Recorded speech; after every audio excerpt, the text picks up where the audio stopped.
Boom! It worked this time. It worked.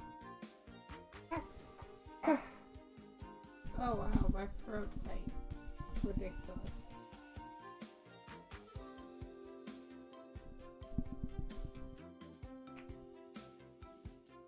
We got it. We did fine.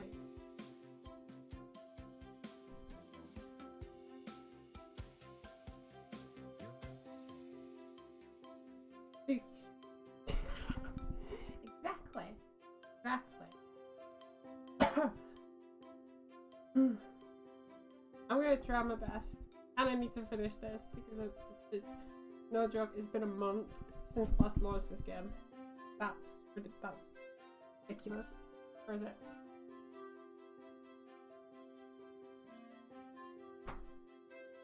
Whoa, whoa, whoa, whoa, whoa. Hey.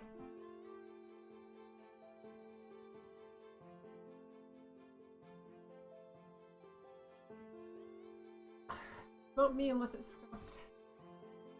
Alira, how are you doing?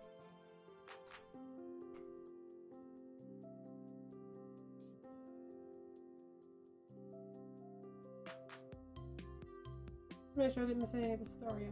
No, you haven't missed anything. I won't worry. I'm not sticking around because I want to... No problem. Nice to see you though. I'm doing really good. How are you doing? If I need to know because you checked up on me, so I need to check up on you. Yeah, I'm doing pretty good. I'm in a much better headspace than I was a week ago.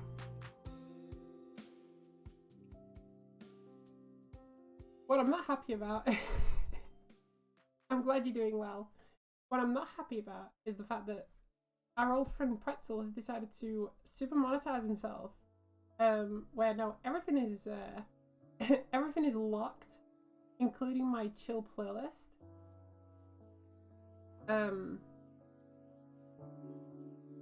And it's bad because I still have access to it, even though I'm not premium, but one wrong click and I could lose it.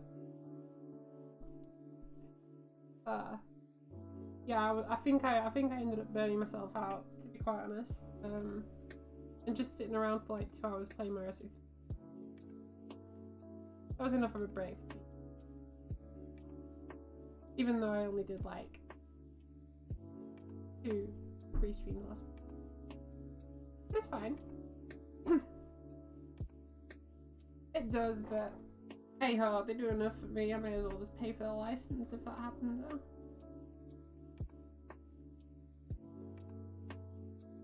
At least that way I can use it in other stuff as well. On this one, it's literally you can only use it for these things and you can only use it a certain way. So.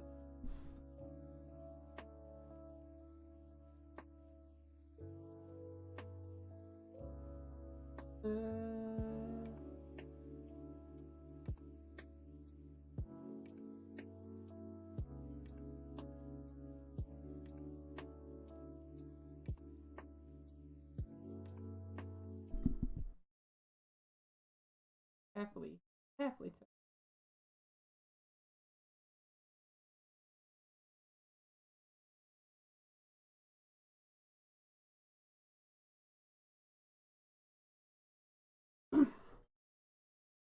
Don't open again.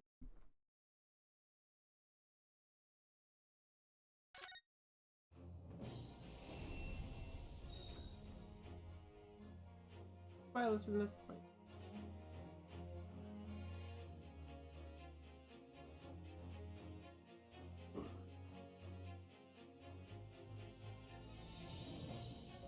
Just need to make sure. Perfect. Knock it up.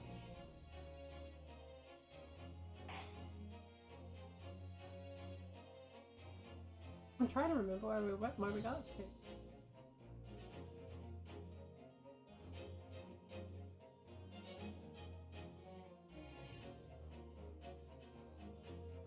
There was something to do. Oh, that's what it was. It was they were talking about her latest publication, and our assistant basically said, oh, Suzuto basically said, hey, is it about this one? How do you know about that? Because it doesn't exist in the pawn shop.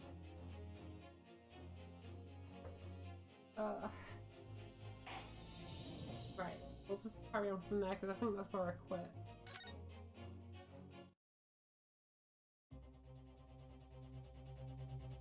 Oh yeah, we stopped. Just before the suspenseful. Yeah, that's perfect for me, that. You know, touch the game for a month. Door to win the bank. It's open. And lamp is burning. It must be Gina. Wasn't it? Let us hope nothing more sinister.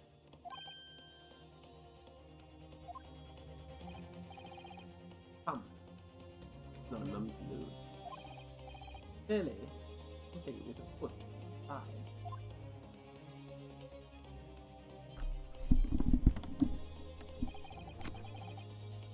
There's no one here.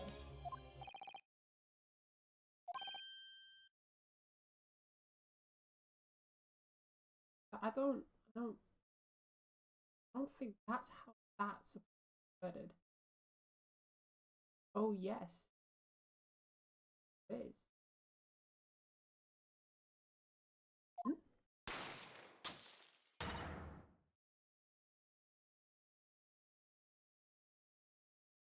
What so?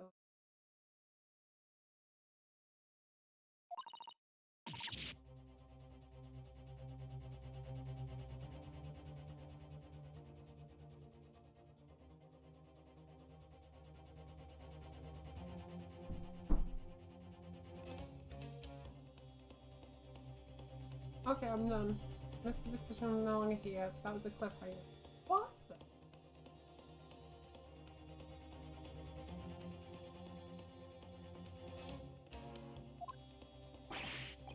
What the? Has someone's been shot? Leave me, Mr. Naruhodo. But after them.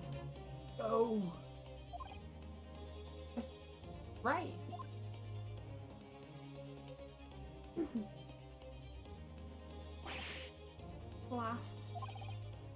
Lost them.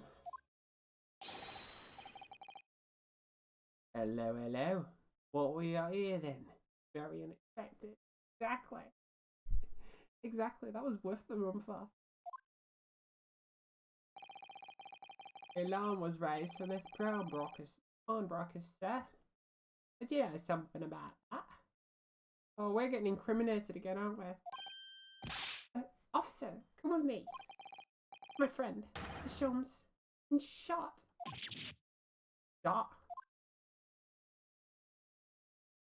With the policeman close behind me, I ran back into the window. Ah.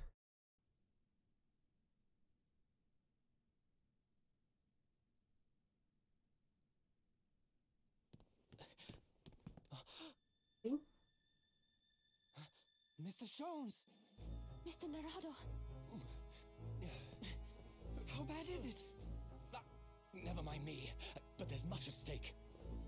Behind that door. In the storeroom. Hurry!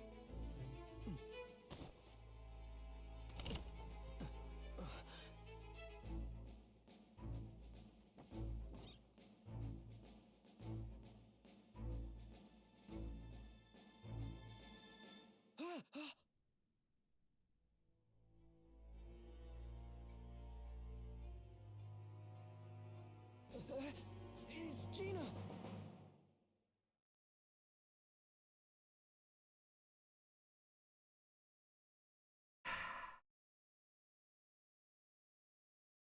I don't know which cliffhanger is worse though.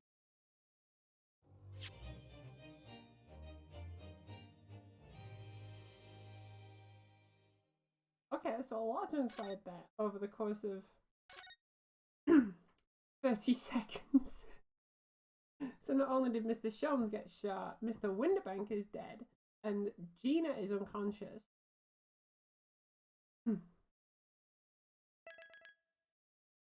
A lot transpired in 30 seconds. What? No! I'm not having that.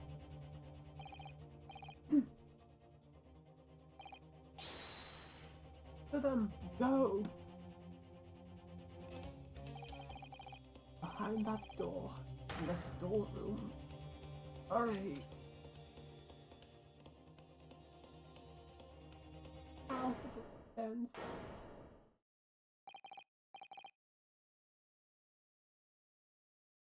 It's Tina. She has the gun, I tell you right now.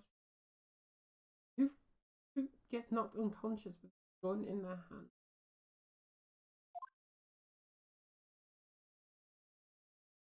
She didn't kill him. Simple as that. From that moment, Winterbank's pawnbroker. Everything that followed happened in a whirlwind. The arrival of the police, the preliminary investigation of the scene, and questioning. I was just thinking that. Exactly. They seem to have this, like, I don't know, criminals seem to have this thing of like, oh, we'll knock someone unconscious, then give them the gun. And somehow the police fall for it every single time. I can understand if maybe they were awake and holding the gun. That's different. It was just before dawn before I was allowed back to my lodgings, 221B.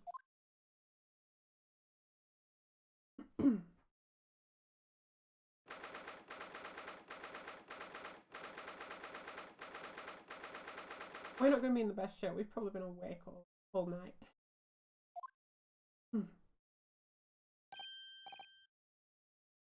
Oh, Iris. What voice did I give Iris? A telegram came. But all it said was, "Get it home." Oh yeah, we asked one of the policemen to have it sent. It was simply impossible to come back. When I woke up, I was all alone. Early, Ginny were gone. Everyone was gone. What happened, Bruno? Poor Iris. Trembling. I have a feeling this is cutting out and it's really annoying me.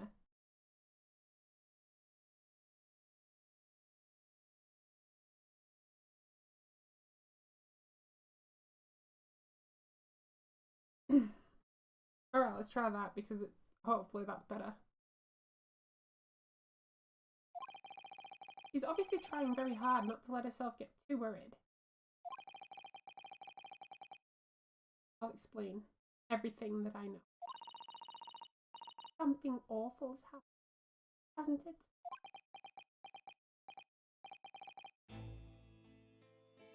Yes. It's so.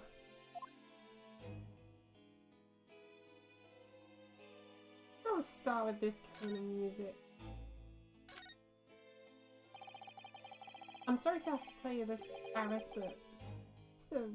Winterbank is dead. He was shot. We discovered it in the early hours of this morning. Oh, yes. I had a feeling. You did? Well, I saw those police carriages pulling up outside. I knew something must have happened there. When we entered Winterbank, Hydrate. When we entered Winterbanks in the small hours, we disturbed a gang of 2 thugs. They ran out onto the street and I chased after them, but they got away. So, it was one of them who shot old Mr. Winterbank I suppose. I don't know, but that's not what the police believe. That's not what the police believe. Oh? Why not? They've arrested someone else as their prime suspect, you see. Gina. Yeah, of course they have. They're not the brightest, are they? Ginny? Why? Well, the thing is... No. Ginny would never do something like that. I know. None of us. I think she did. Oh, the police not suspect Ryan this case?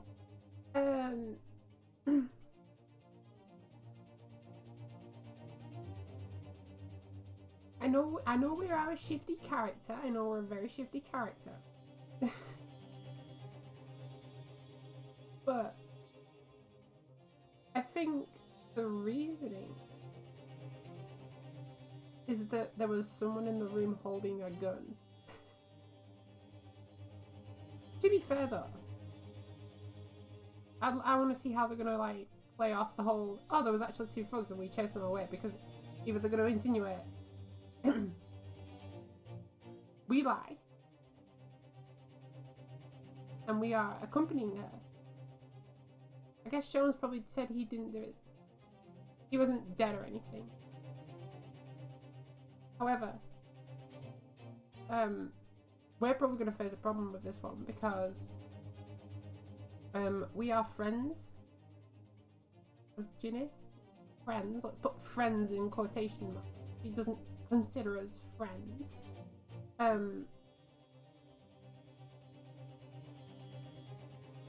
So Von Zykes is probably going to try and turn it on us and say, hey, guess what?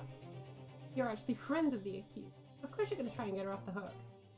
So all Mr. Sholmes' testimony is going to be written off as falsification. We are going to lose reputation. And it's like, who else could have done it then? The two thugs. What, the two thugs you made up?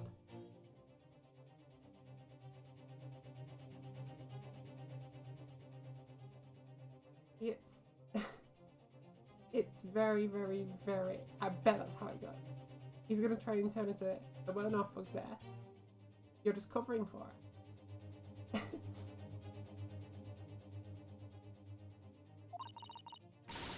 Then why have they arrested her? I feel like you just spoiled the entire chapter for yourself. Probably. I am very good at guesstimating these chapters, even though I'm sometimes wrong.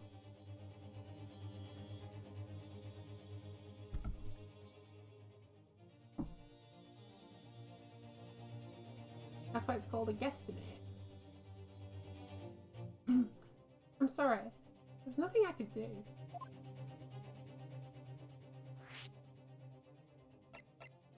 I want to talk about Mr. Sholmes' most important character. So where's Hurley then? Is he still there investigating the scene? He really ought to have some breakfast. Not good for him to miss meals.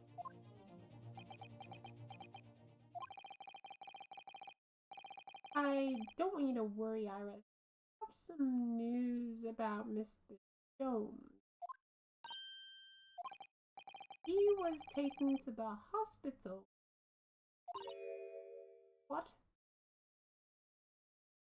Eyes on his... Well,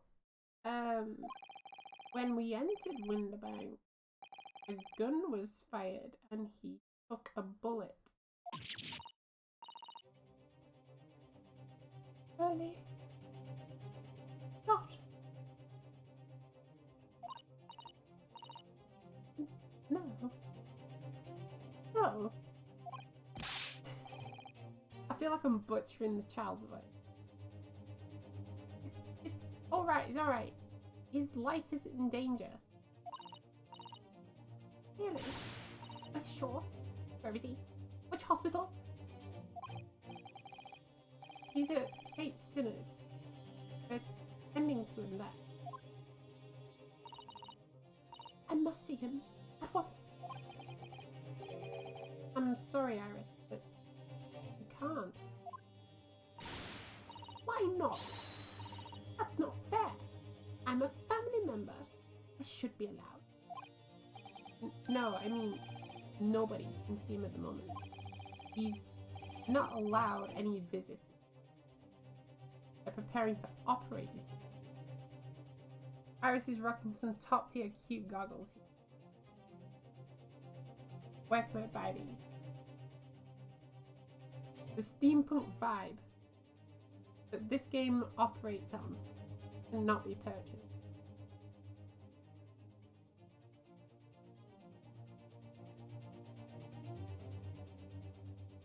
Do some digging around. We'll find some.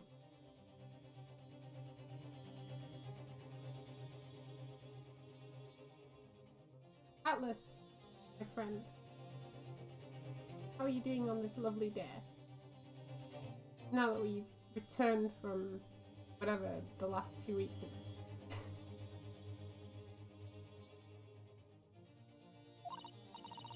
been. Operate. Oh, Hurley.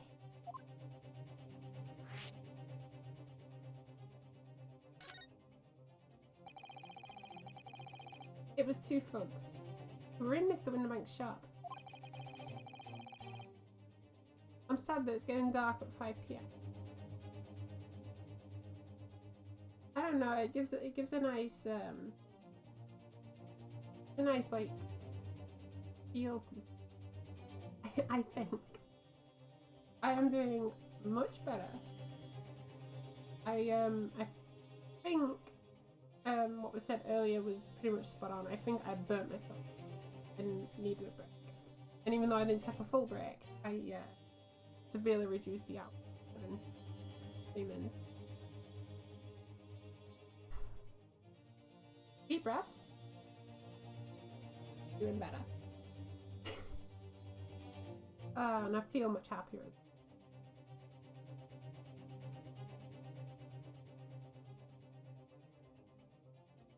Keep your head up. Because it's getting dark doesn't mean there's not opportunities. We can use it. Utilize it. I feel that. I'm glad to hear at least a small break did help. And that you're doing what you can to take care of yourself. Aww. I'm trying. But you can only do so much. Just gotta listen to yourself.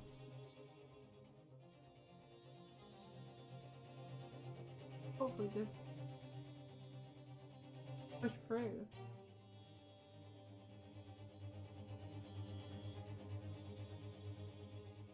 If you can't, then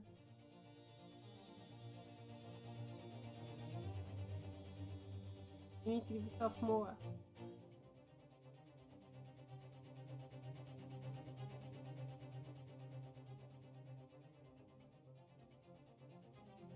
Will channel any excess energy in your direction.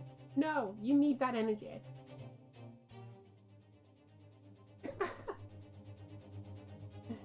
Oh.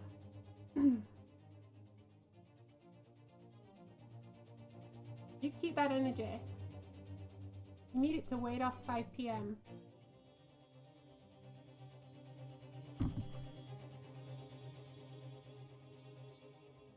They shot Mr. Shones when we disturbed them, you see. It was pitch black inside the shop at the time. My mind went totally blank, I'm afraid. I just froze. I don't want to repeat these. I feel like we're going to see them a lot. After that, I ran out into the street, but, well, they were long gone. I shouldn't have hesitated.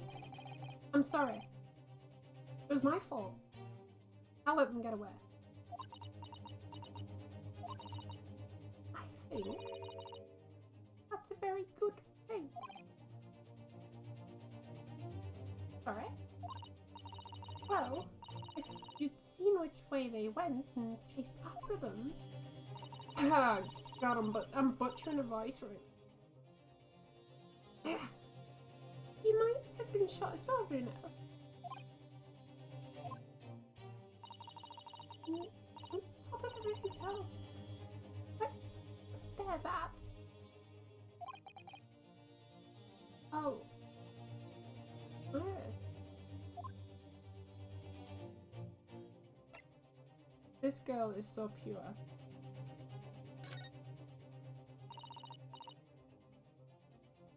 Susie Runel. She's still at the police station. Oh, why? I expect she's still being questioned. The police said they wouldn't be finished for a while. Why aren't you there then? Well, I could get a good look at the criminals anyway. They weren't questioning me for long. And Miss Suzuto stayed behind at the scene to tend to Mr. Sholmes, so I didn't get started until later. Ah. Besides, one of us had to come back to be with Iris. I'm glad Inspector Gregson agreed to me leaving early. You should have let me know. You should have let me know. I would have to the station. Talk about Gina. I don't understand why they arrested Ginny. Not fair. What about the two thugs that are at the scene? Why aren't they the prime suspects? After all,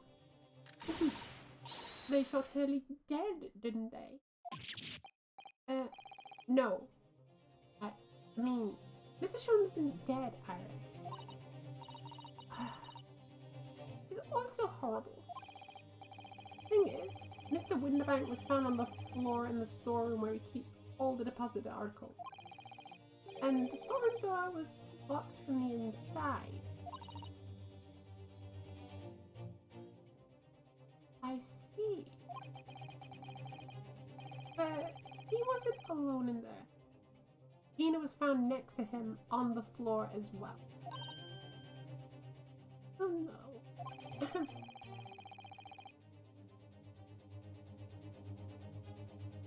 And according to the detectives who investigated afterwards, don't tell me. There was no one else in the room. Yes, exactly. How do you know? It's the only explanation. Yes, the only explanation.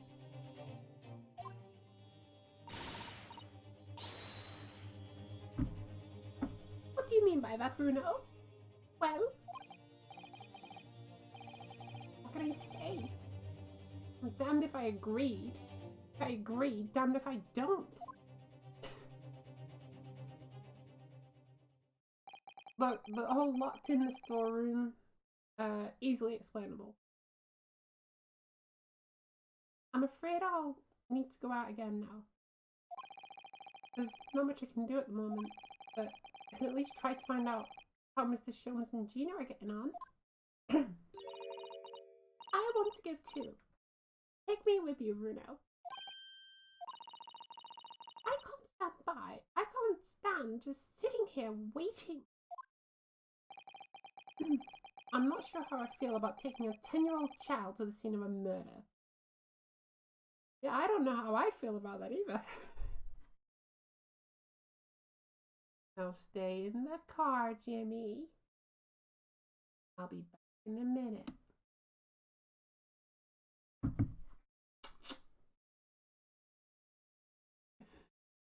It's a learning experience.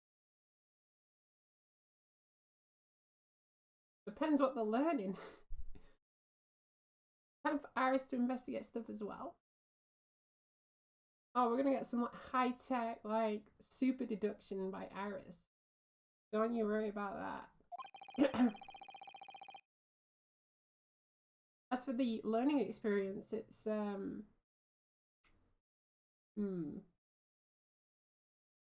which side you're on. Learning about an inevitable mortality.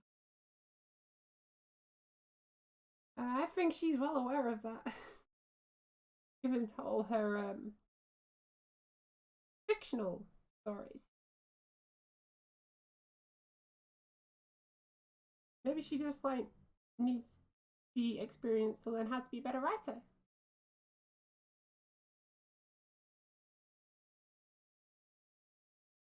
Not that I'm saying any of her stories are bad. I'm just, you know, forensic science field trip. We did one of those. It was actually super bad. I don't think I've ever had a worse trip out with school ever. But hey ho, the schools can not only afford what they can afford, so that's what that is. Alright then, Iris. Perhaps you can help me. Yes, I'd love to. I am super gonna regret giving her this voice now. Dean is at the prison. Mr. Shums is probably in his hospital bed. And don't forget, we have to visit the crime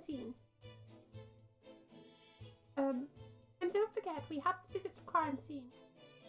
We need to conduct a thorough investigation. Ah, I can see you're ready for action. I imagine Iris would appreciate going to the hospital sooner rather than later. It's pretty close to the voice you'd given her before. I'm hoping so. I'm still trying to recover from a cold I had, so I've still got like phlegm and stuff, and it's difficult to get that right.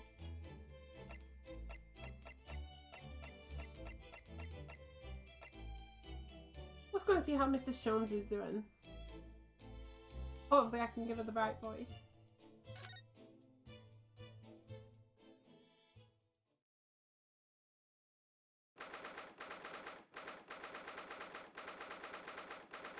I thought he wasn't allowed visitors. Early. Oh. He's not here. No. Brain. The nurse definitely said he was in bed by the window, didn't she? He's gonna be on like top of a cabinet or something. Oh, I know what probably happened. Ellie was being a big baby, and the bullet wound wasn't that bad after all, so he's been sent home. I'm not so sure about that. Baby or not. There's no question that it was a fairly serious injury that Mr. Shums suffered. I probably shouldn't have said that. Oh.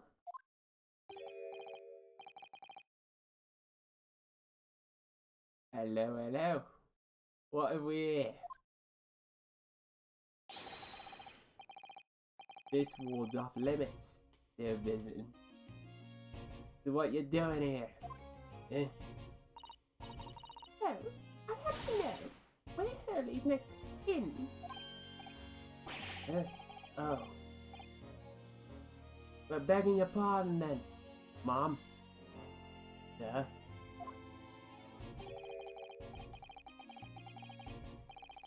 A little lady and a curious Eton gentleman. The great mystery solver as a mysterious family, eh? If that's how you see us, sure. Where is he, Constable? Where's Hurley? I believe he's currently on the operating theatre, Mom. Your vocal range kicks because I forget how wide it is every time. I'm trying to keep high. I'm trying to keep high tones. as of late.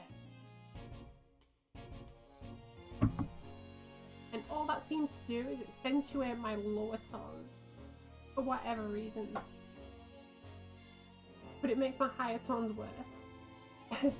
It's always impressive. Thank you.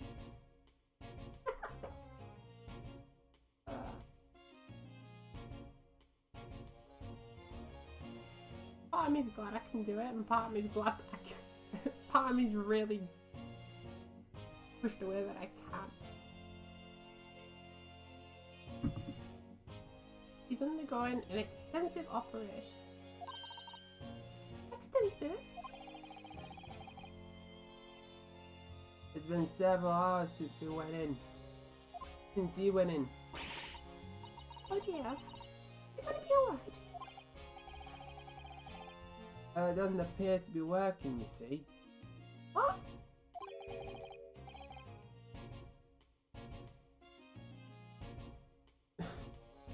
He's that erratic that the anesthetic doesn't work. Oh.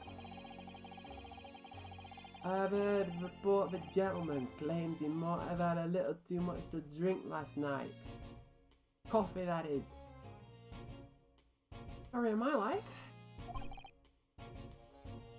Ah.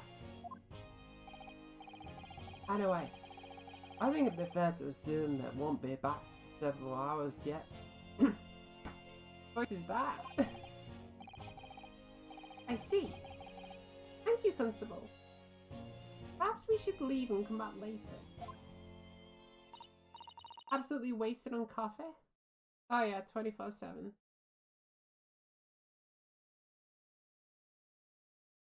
I can't remember what my record is. It was like 9 cups in a day.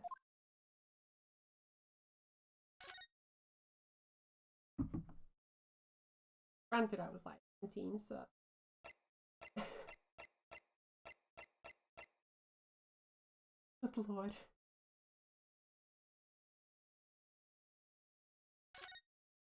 Yeah, I went for a bad period of drinking nothing but coffee. Rip to your bladder and your heart. Your heart's fine. Heart's fine.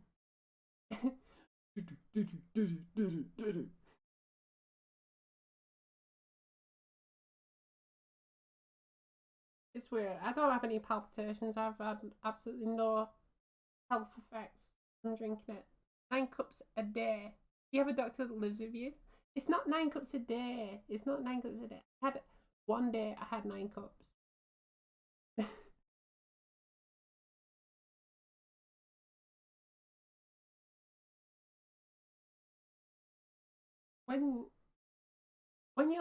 when you're like me, you need it.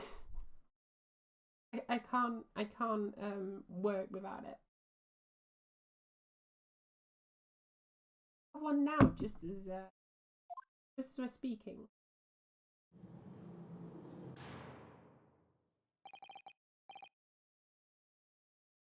Hello, Gina. Oh yeah, they let you keep that, did they?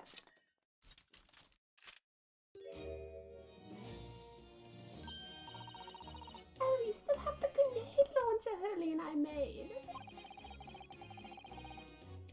I really wish she wouldn't point that at me all the time, though. What are you here for?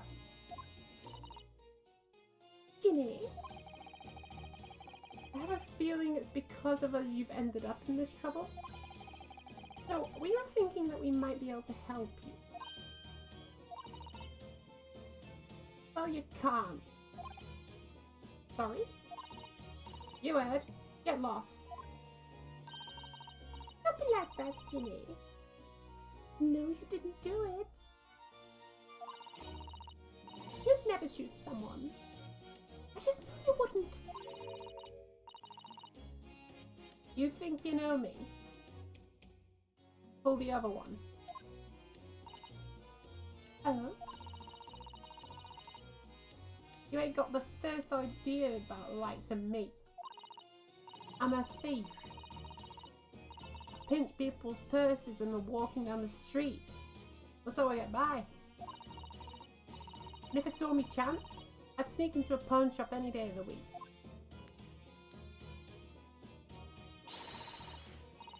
see what I can lay my hands on. Get it? That's the kind of person I am. But Ginny, I'll be in court tomorrow, he said. Some cove came by before and said he'd be a lawyer for me and the like. That it was a right, was my right or something. But I told him to get stuffed. I don't need no lawyer. I don't need no one. He couldn't be staring at me any more obviously if she tried. Why are you being like this, Ginny? Is it gonna be like,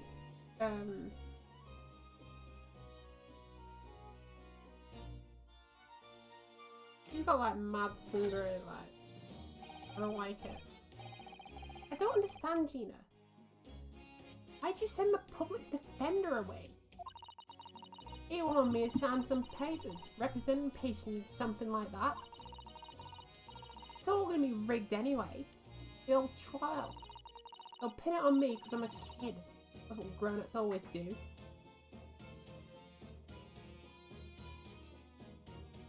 Listen. We're not all like that. Why do you think that? Because that's how it's always been for me. Growing up in the back slums. Me whole life. You do what the grown-ups tell ya, or get your mates dragged off by coppers. Or worse. I've had it happen to me all before. Been sold out and nearly snaffled in the back of, on the back of it. You can't trust no one. That's the point. As soon as you do, you've gone to grass. Dead. Gina, listen. If you like in tomorrow's trial, stop cutting me off. Forget it. Ginny,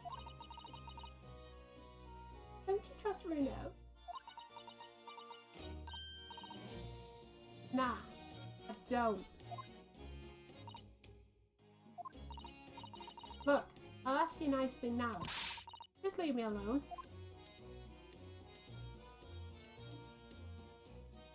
Yeah, and then we're gonna push it, and then she's gonna get angry.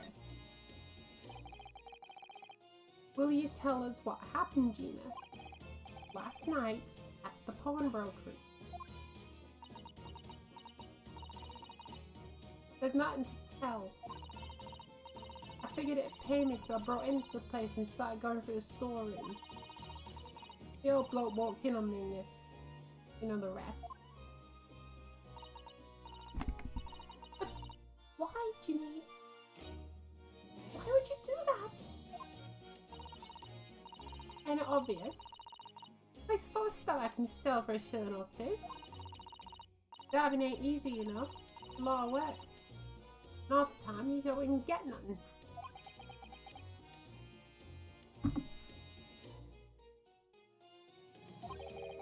Is that really why you broke into the place? What? Are you sure the true reason wasn't something else? Oh, give it a rest.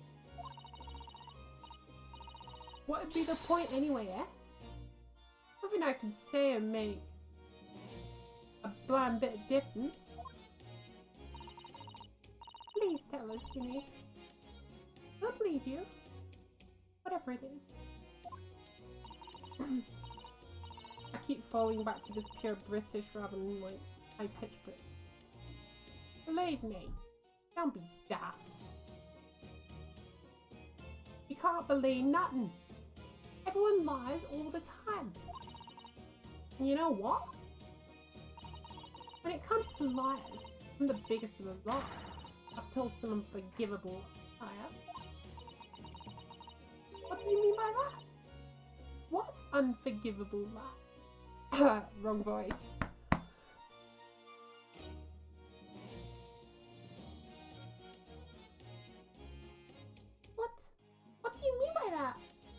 unforgivable lies. Probably about Magnus McGilded, probably. This story is any more relatable. It's any more, like, unmysterious. What did you mean before, Gina? When you said you were the biggest liar of the lot? Why don't you tell us what these unforgivable lies are you've told? Maybe we can help.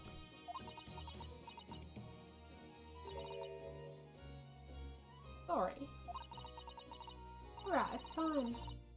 You're gonna want to question me now.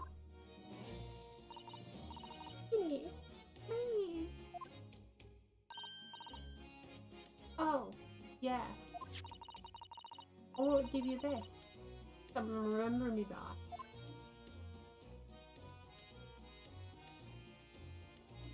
I recognize that snowman. A photographic print of a really adorable cat.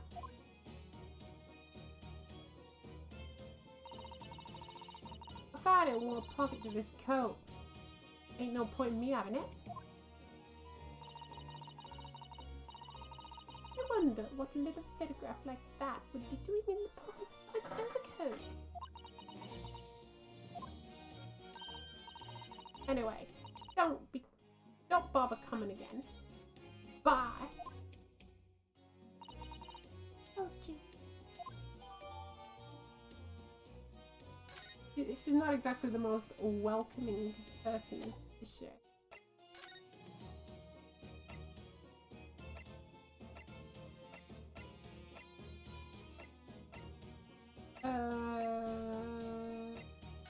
Here. Oh, look, it's the old constabulary. The old constabulary. Make sure I'm not missing anything.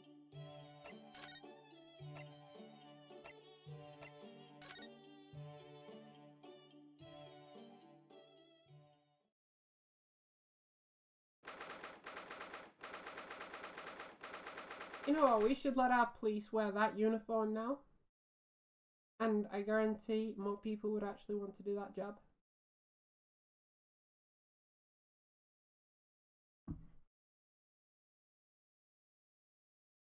And you can wear some like super amazing, like, whoa, that's like super amazing, like, uniform, as opposed to just a shirt, a tie, like really tight shirts. Like, I want to wear that thing. Not a good old cap.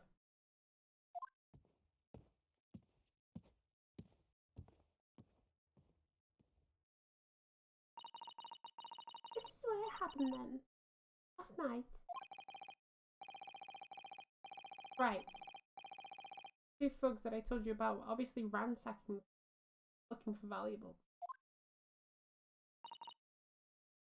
But apart from the policeman in here, I wouldn't know anything had happened. There's no sign of a disturbance. No, you're right about that.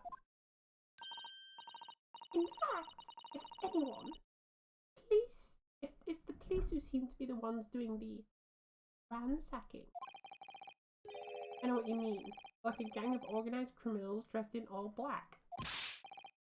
Oi! I heard that.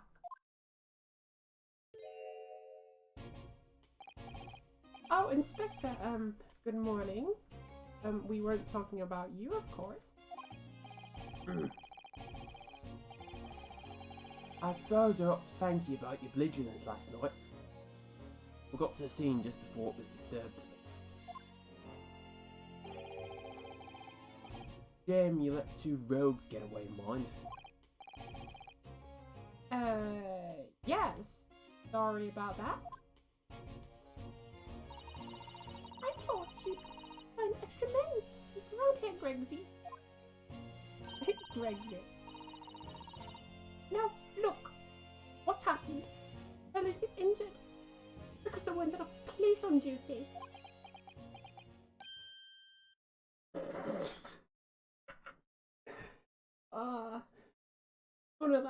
funnily enough, that is the current state of the UK police system. This is getting too real. Your ladyship!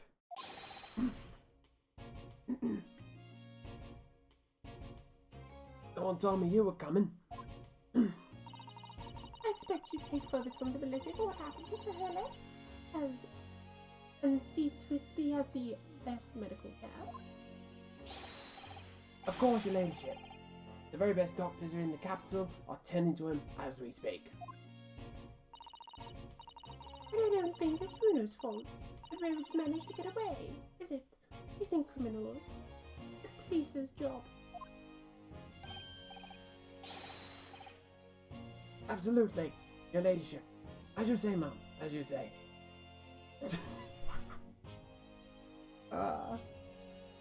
Your ladyship. The jet in black is totally blameless. Everyone's in agreement about that. Would you believe it? He's like a completely different person with Iris. Talk about a personality check.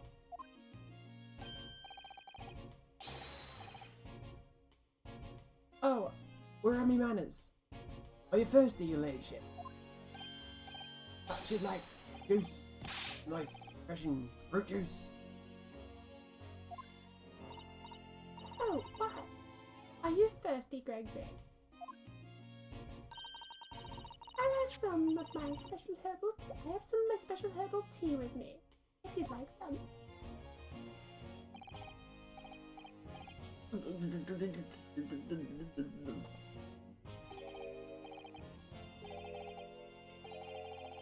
Ah, Lovely. Not very much. Really at the spot, your ladyship. I don't even recognize him like this.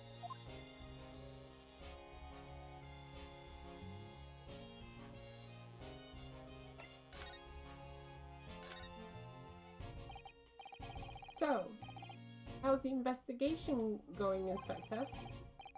Not into it, really. Very simple case, this. There was some very definitive evidence. Oh, what was it? The fact that she had a gun in her hand. We're just about to charge that driver we arrested last night, in fact.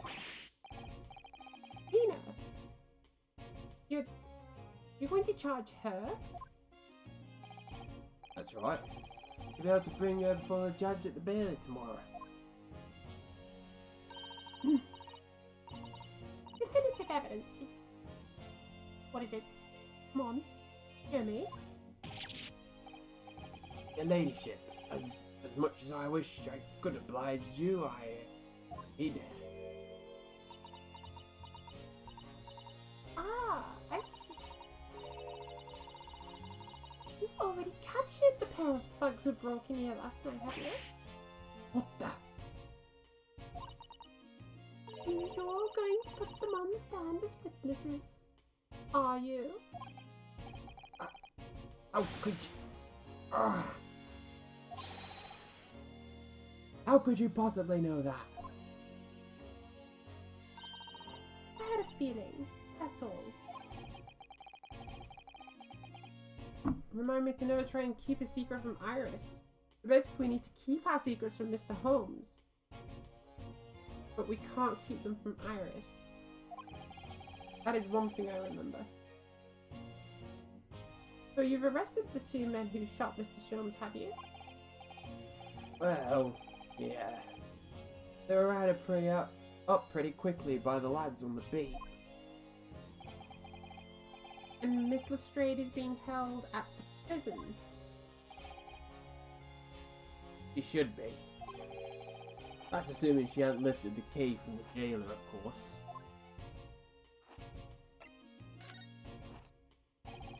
That is also not how you eat, what I assume is fish and chips. Can you tell us anything about Mr. Sholmes' condition? Sorry. I'm not at liberty to divulge that information. Scotland Yard matters are strictly confident. No, I know he's being operated on and saved sinners. But why can't I see him? I'm family, you know. I'm terribly sorry, Your Ladyship.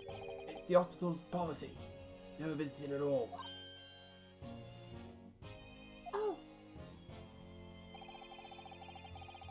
The bullet must have hit an artery in his midriff.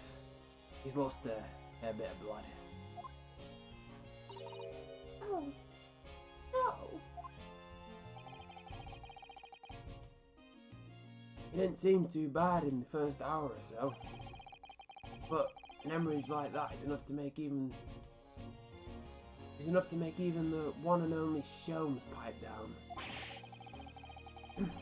Mr. Sholmes is like a human, like the rest of us. Well, anyway, he's having emergency surgery right now. They gotta stop that bleeding. But will he be alright, Tony? I'll be able to make him better. Of course, Your Ladyship. He'll be right as rain before you know it. Really? How do you know? How do I know? Of course. Mr. Sholmes is such a great detective. Why? You better pray the doctors have better grasp of what's needed to make someone well again. Oh dear. Please don't die early. I'll report to Your Ladyship the moment I hear he's out of the operating theatre. Her ladyship? I couldn't help noticing, Inspector. What? Oh, yes, sunshine. Well, there seems to be a marked difference between the way you talk to me and Iris. What's your source, Sonny? I'm a copper. We don't go into favoritism.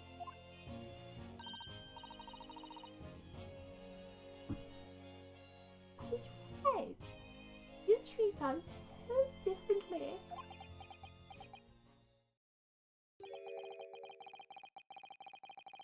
It's because of those Adventures of Sherlock Holmes stories. That's why. Oh, I crop up in them, don't I? Inspector Tobias Gregson. oh, well, yes. Because you're an acquaintance of Hurley's. What did you write about the Inspector, Iris? I don't remember really. It was one of Sholmes' lines. Gregson is the smartest of the Scotland Yarders, how you put it. Oh, did I write that?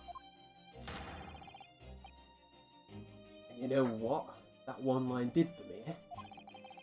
The very next month, my pay doubled. Doubled, I tell you. Oh, that's amazing. Run! I don't think whatever's in there is any good anymore.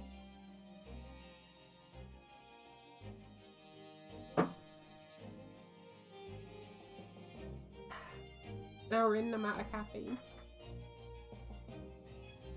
All because everyone at the yard reads them. Chips, maybe. Well, they're not chips anymore. I can tell. Definitely not chips anymore. They'll just be like mush. Mashed potatoes now. And a bit of fish mixed in. They read all them Sherlock Holmes stories. They even set up a fan club for me. Of course, that explains everything. It was around that time that you became such a toady to me. And you blame me?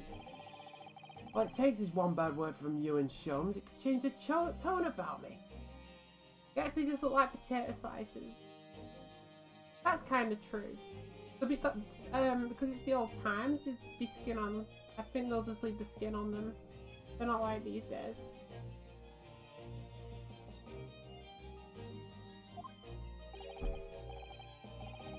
Gregson? Ah. A great detective will say. He's getting quite overrated these days. Think what'd happen to my salary if that came out in print, eh? The whole thing gives me the willies. Can't tell you how many nights sleep I've lost to worrying about it. But that'd never happen, Gregsy. Every month, when the new Rounce magazine comes out, my hands are trembling as I turn the pages. Oh, how awful for you. Yeah, some tea to settle your nerves. You get the same animation again. Ah, lovely. So very much. That really is to spot your ladyship. I bet he hates it. I bet so much he hates it. He actually hates it. Teetotal.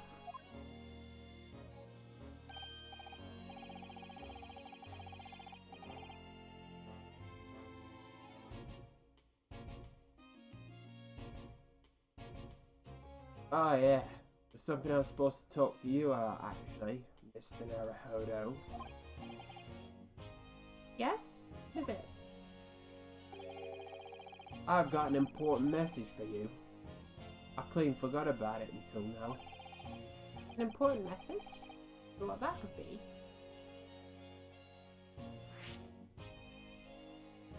You've got till Monday to clear your stuff out of that office. Find your own place. Are you going to tell me what this important message is then, Inspector? Yeah, I was about to... It's about that young lady who's normally by your side. Your assistant. Yes, Susie. Is she alright? She's at the station, isn't she? Being questioned, I believe. Nope, not anymore. She had to head off. Head off? Where? The Lord Strongart's office, of course. Summoned her. Ah. Yes, of course. Thought about that. One of the whipstocks took her there in a yard carriage after we finished questioning her. But she asked us to tell you she didn't have the fare for the return journey and to go and meet her there. He's got a nerve, using Scotland Yard as a blooming messaging service. I see. Well, thank you for passing that on, Inspector. Why did Susie have to go and see the Lord Chief Justice? You didn't tell me. But better head over to the Lord Chief Justice's office to fetch her straight away. Is there nothing else? I noticed this.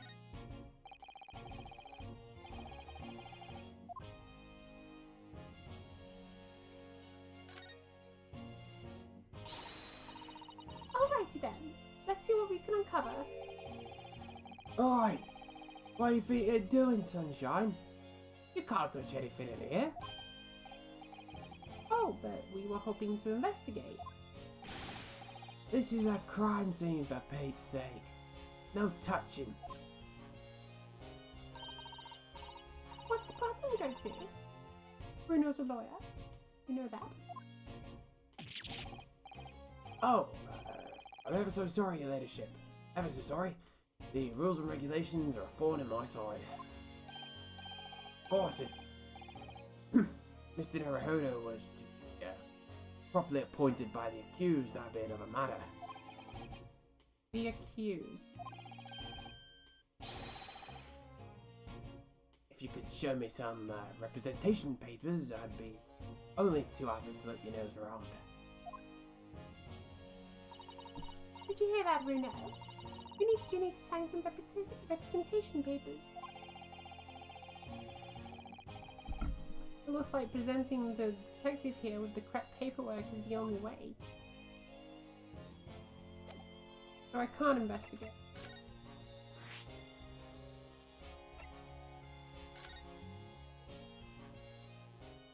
Oh great, we might have to deal with this guy. This guy was super deep, I remember this.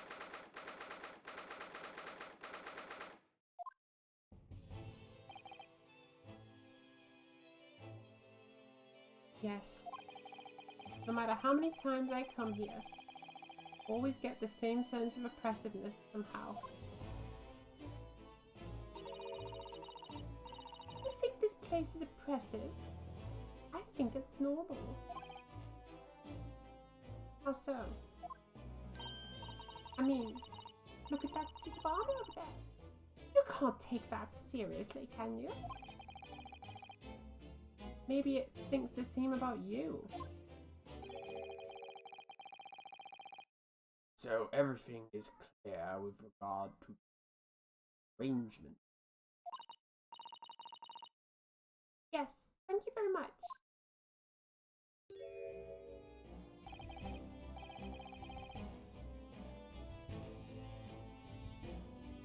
There they are. Suzuto-san and Lord Strongheart. I wonder what they're talking about. If they're serious. Very good. There's nothing further to discuss. You may return. No doubt you have much to do in preparation for your return to your homeland.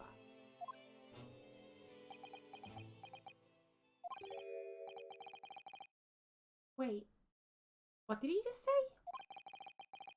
Your return to your homeland. Suzuto.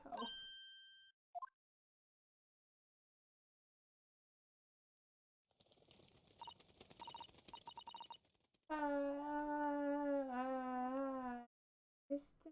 Naruhodo. What was that all about?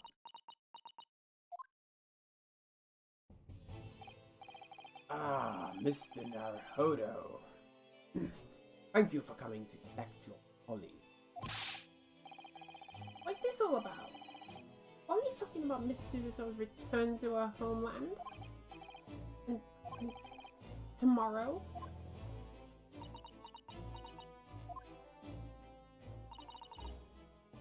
Tomorrow? What about Jinny's trial? You mean he's been formally charged now? Oh dear.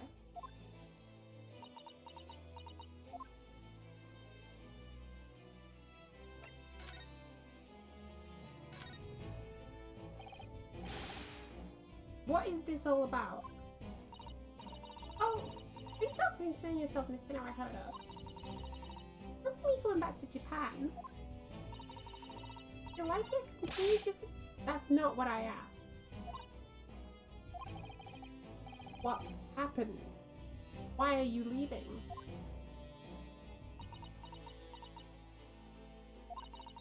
It's my father. He's fallen ill. Oh wow, right, now I seem bad. Great. Oh no! Professor Mikotaba.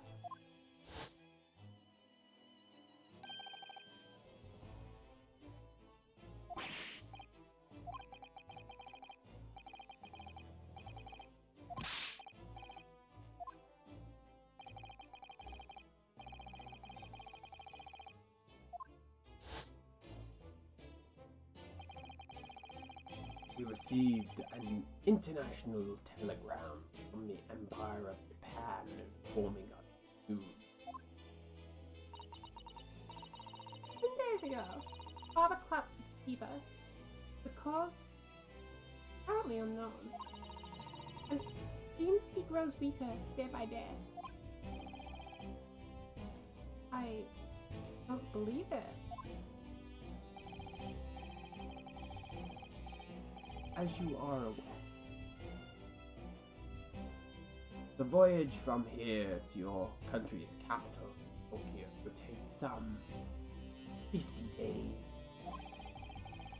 I thought it would be prudent to hasten departure as much. Yes, absolutely.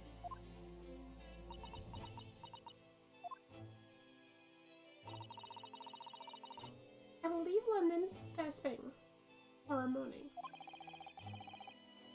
I can't believe this is happening. What are we gonna do at Gina's trial then? So, Nina's been charged. He'll have to appear in court tomorrow. Yes, he was formally charged a few hours ago, and the date of the trial has already been set for tomorrow. No, not even 24 hours later.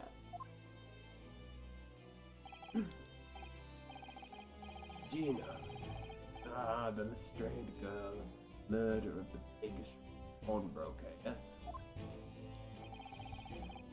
And all too conspicuous.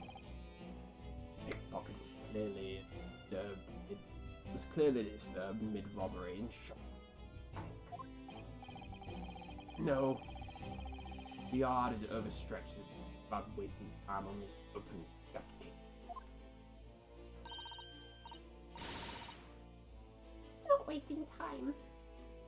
Ginny would never do something like that.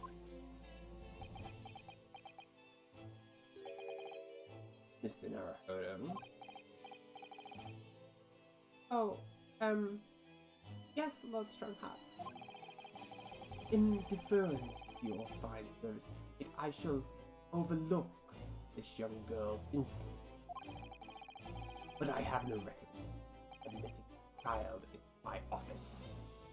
Leave now.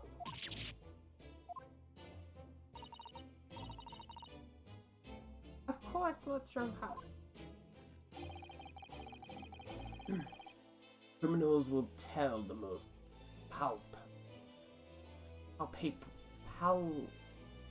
palpable lies. Please, or all their. Meanwhile, all criminals are perpetrated. We have far more serious matters, which end. Serious matters? Didn't Gregson mention something like that yesterday? Yes, Inspector Gregson made a similar remark yesterday. It's no concern of yours, though I'm sure I need.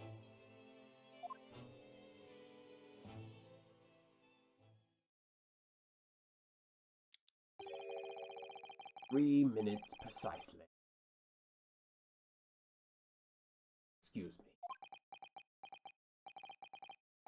There's just one more thing, Lord Strongheart. Which is It's Miss Lestrade's trial. I wonder if you may permit me to defend her. a timely suggestion. Sorry? The girl currently has no patient. That's not fair! Yes, she might be a pickpocket, but she still deserves a fair trial. Do not damn me. Shouldn't she be gone? I'm off to make dinner. Have a good night, Care. Thank you as always for streaming. Thank you as always for dropping by.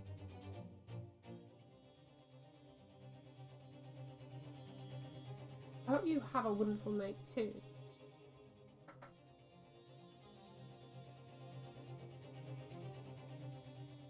I appreciate it.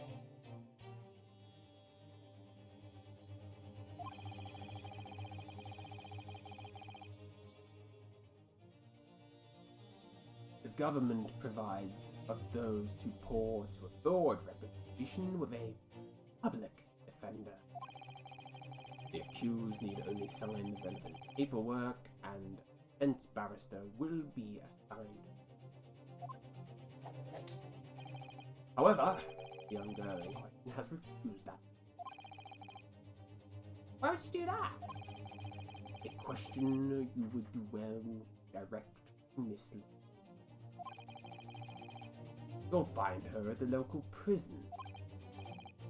Yes, thank you. Now then, time I was leaving. It's time I was leaving. Good day.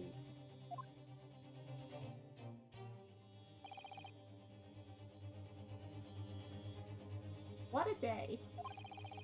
Gina's charged with murder. Susator's about to leave.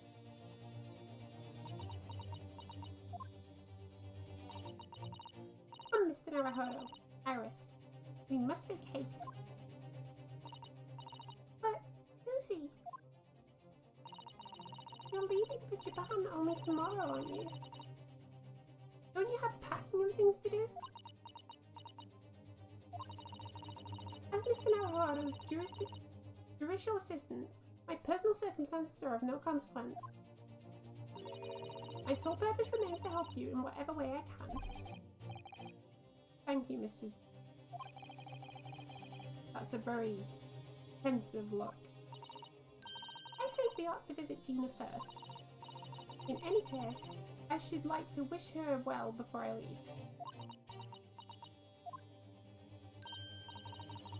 That sounds like a good idea. Let's go. If I'm honest, this has completely thrown me off. I'll just have to do what I can, as a lawyer. Okay, I'm going to BRB. I know that's hard to see, so I'll move it like there. I will return in 30 seconds.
Okay. One day, Be Right Back will be a full scene. One day.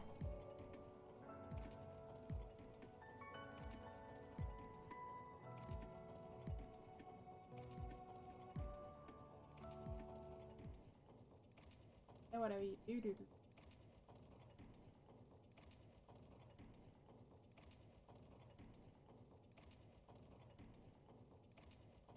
welcome back. Welcome back. Ah, the ghost in the corner, welcome back.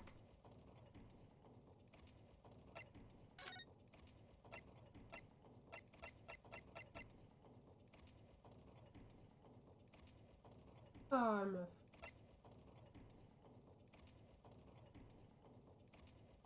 Look at Iris is the companion in this.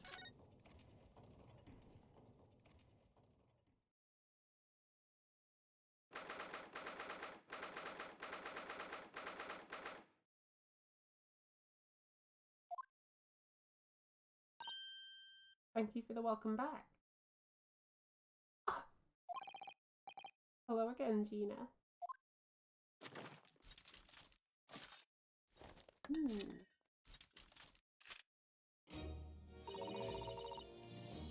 What are you here for now?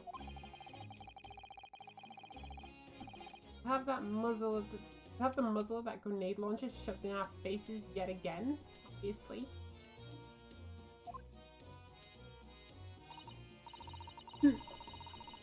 I think you need to improve the way you load the ammunition to that thing.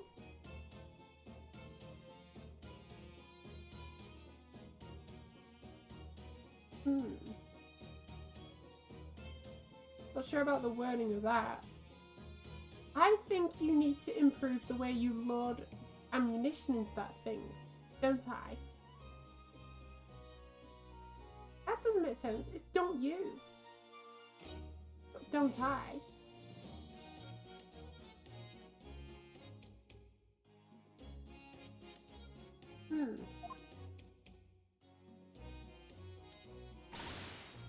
Look.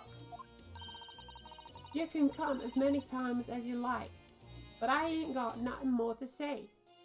It says I all 3 times, not you. No, but the wording doesn't make sense. I think I need to improve the way... Oh, right. I'm reading it wrong. I think I need to improve the way you load the ammunition into that thing, don't I? It's still very weirdly worded. It should be, I think you need to improve the way you load the ammunition into that thing, don't you? That's just a weirdly worded sentence.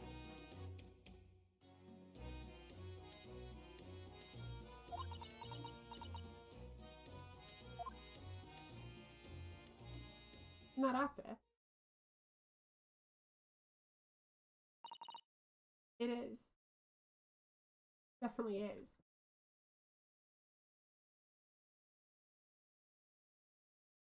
Oh, it's Iris's prototype.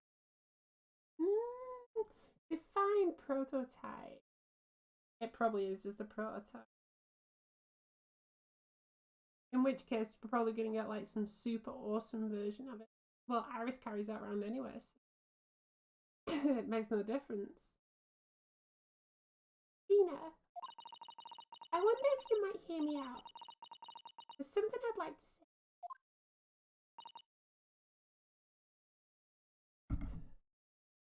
What? I'm sorry to say that I must reluctantly bid you farewell. Farewell. Tomorrow I must begin my journey back home to Japan. I fear we may never meet again. Oh, right.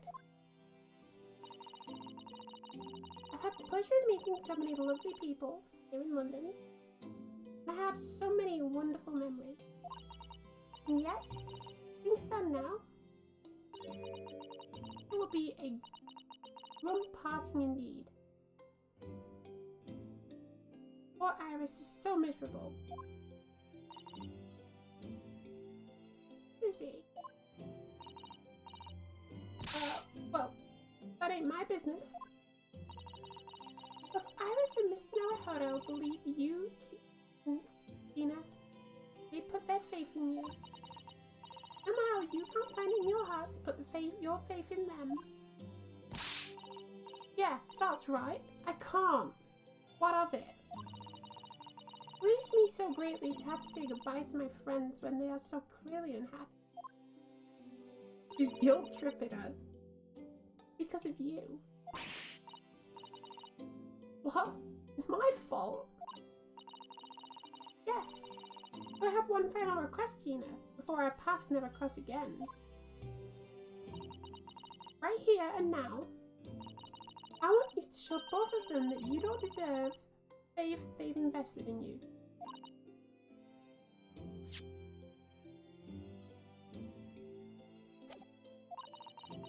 Only by doing that will you truly be as alone as you claim to be.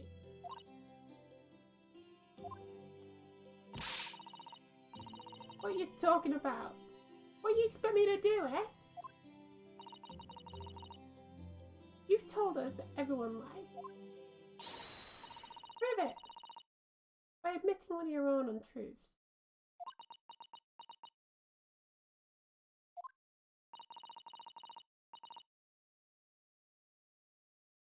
What about what you said before, Ginny? You said something about unforgivable lies. You must tell Mr. Naruhodo and Iris the truth now. That will be the last request before I leave. My last request as a judicial assistant. No, I can't. Whatever these lies are, obviously weighing very heavily on Gina's mind. Gina, I could be wrong, but is it something to do with what happened 2 months ago? Something about that trial. Well, see, of course I did not see this coming. The one in which Magnus McGilded was acquitted.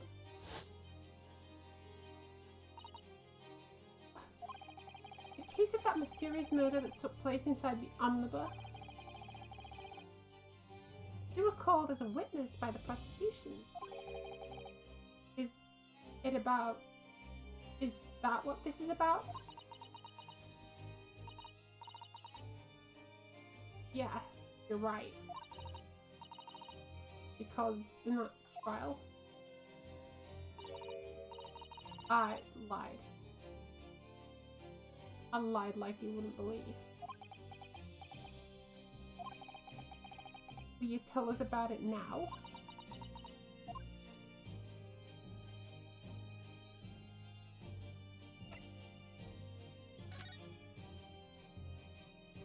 She's gonna tell us she did it. Like you said, it all happened 2 months ago. The coppers got old of me. That mean the witness stand. And based on your testimony, Mr. McGilded was declared innocent. Yeah, well, the thing is, I lied about a bunch of stuff. I knew it. What sort of things did you lie about?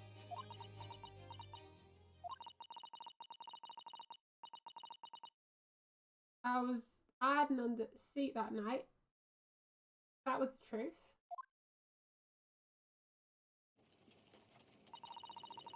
It was pitch black in that little cubbyhole.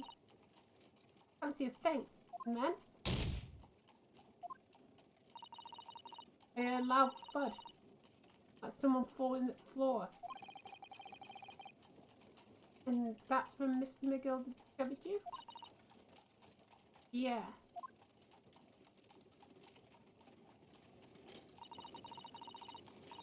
He pulled me out from under the seat and sat me next to the dead man. There weren't much light by, but I looked at my hands and had the cove's blood all over him. I was so scared. I couldn't even speak. You had his blood on your hands. In other words, it was Gina the witnesses on the roof deck saw through the skylight. Then Mr. McGill would start asking me questions, I suppose. Who you were, why you were hiding under the seat. Yeah, he did. Only, that's not all. What do you mean? I mean, he threatened me. Threatened? You how? He made me swear about what I seen and what I heard. And about what I was going to do after the cove was found dead. He made me swear I wouldn't tell no one else about it. And if I did, he said he'd let me scarp. He said he'd let me scarp before coppers showed up. If I did that, by the way. Tina, you must tell me what he swore you to secrecy about. What you saw, what you heard, everything.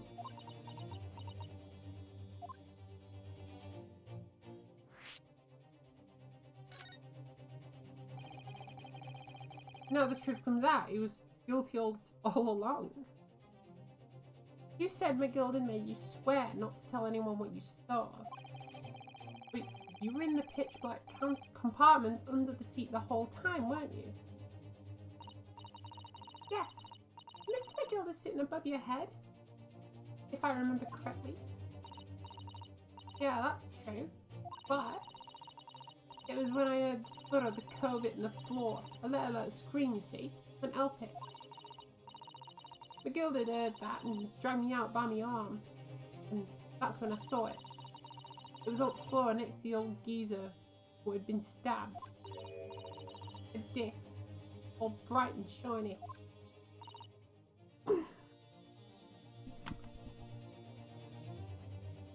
Disc? What do you mean? Yeah, that's it. The one what the D took off me at the Winterbank. Oh, the music box disc was there on the floor of the omnibus. Not for long, McGilda spotted it right away. He picked it up smartish and stuffed it inside his pocket. So that disc was in the omnibus 2 months ago, scene of Mr. Mason's murder. And the bog trotter told me I weren't to mutter a word of it to no one.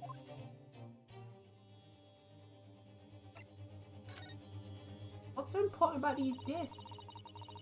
Because it was so dark on the seat and cab, I was straining my ears the whole time.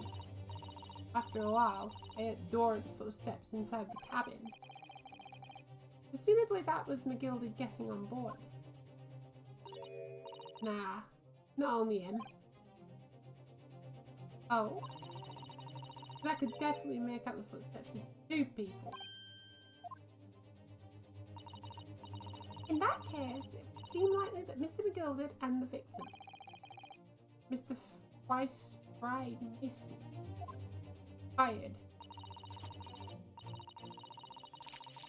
In his testimony during the trial, Mr. McGilden claimed that he slept during the carriage ride.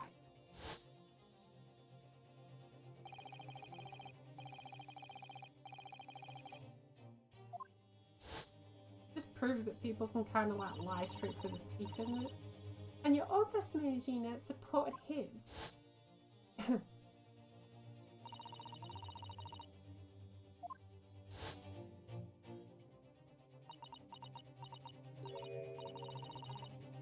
Yeah, that weren't exactly true. Neither of them were asleep. I could hear them talking all the time, in low voices.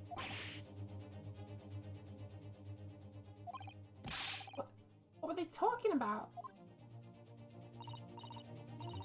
Sorry, I don't know. The sound of the horses and the wheels was too loud. But that still tells us something. Mr. McGilden and the victim knew each other. So,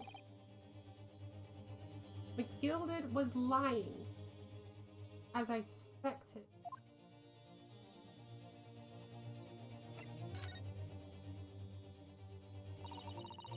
I knew it weren't going to take long before someone raised the alarms and the alarm that bloke had been killed. Yes, you were quite right. The other passengers on the roof deck noticed very quickly.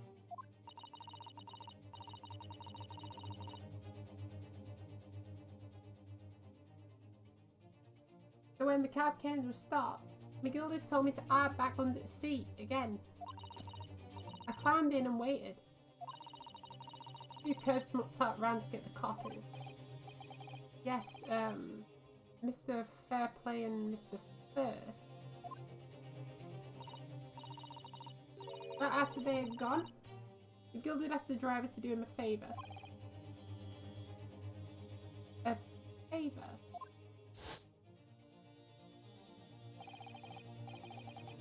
Oh, we've never had this one before. Now then, feller, what I need you to do is take this coat of mine, deposit it to the nearest pawnbroker. And for your troubles, let you see now.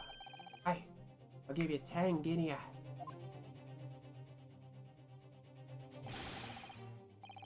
A nearby pawnbroker? You mean on Baker Street?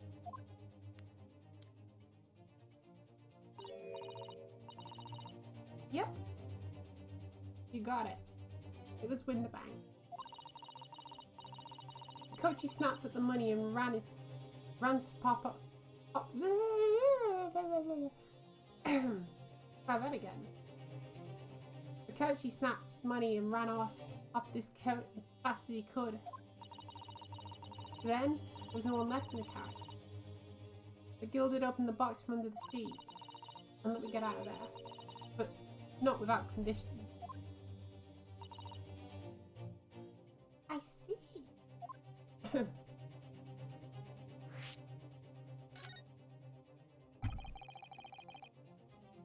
What were McGilda's conditions then? Letting you go free, I mean.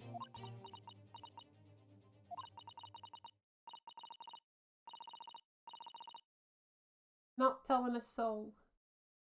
Not for anything. About what I saw, about what I heard. And there's something else as well. There's more? Yeah. This is the most important thing, he said.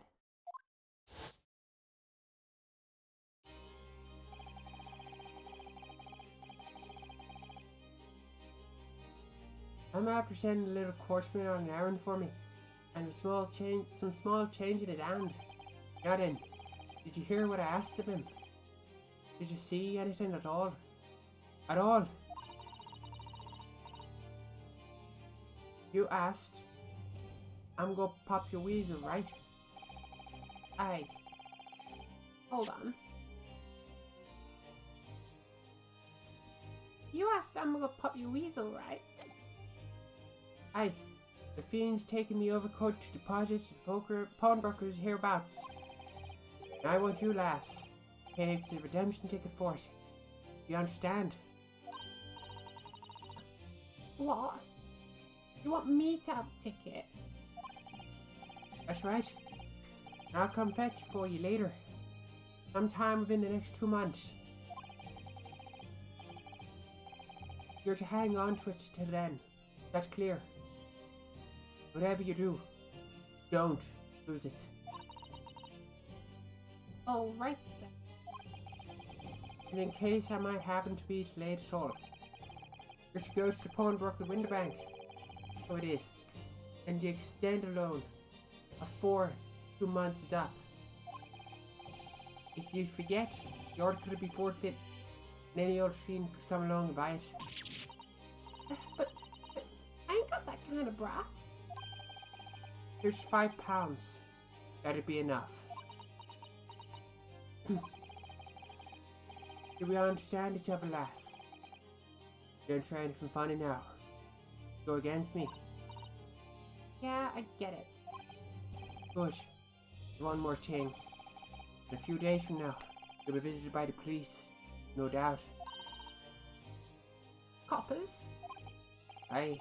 They come asking you to take a stand in court. Testify as a witness. Sure. Let's have a wee chat about that, shall we?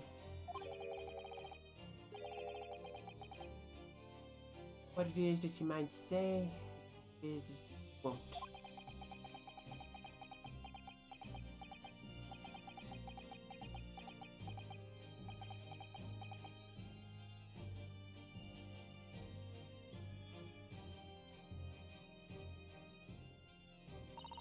Seemed like such a nice guy, and then we got this. After he'd gone over it all, I'm still doing the Irish accent. After he'd gone over it all, hiked it, got as far from there as I could.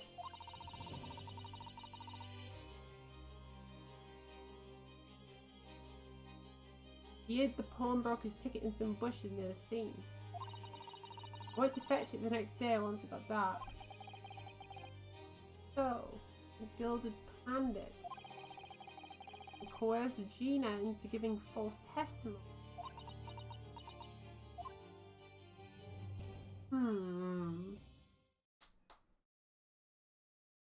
Everything makes sense now. I bet you're ready to string me up then, eh? I lied. That big old courtroom. Told some corkers. The thing is, he said he'd make it so he couldn't live in the East End no more. That's what he threatened me with.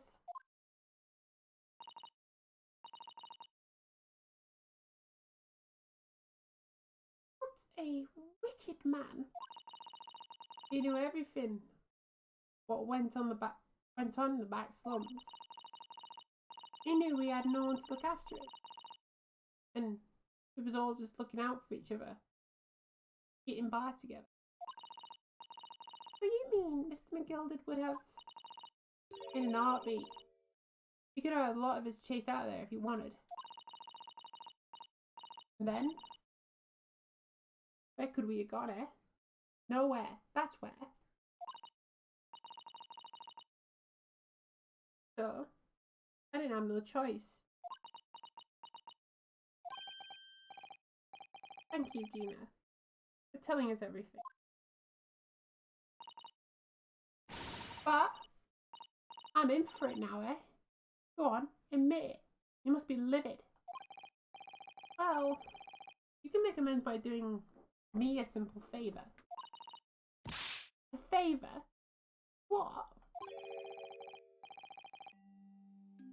Sign the representation papers for tomorrow's trial.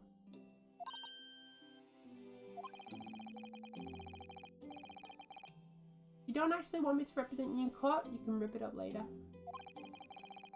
But we need paperwork or we can't investigate. The police won't let us. Investigate what? The scene of the incident last night? Mr. Sholmes was shot, you see. You what? I think Hurley's having a big operation right now. Is it bad? Is he gonna be alright? He's gonna be alright, isn't he? That's why I want to investigate it. For Mr. Sholmes' sake as much as anything.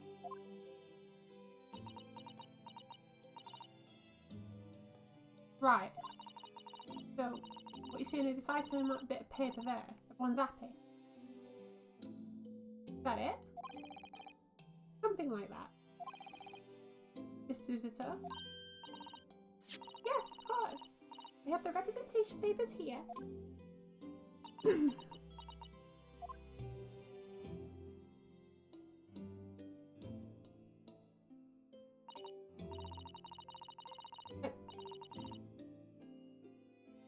I don't need no one to stick up for me though. No lawyer, no nothing.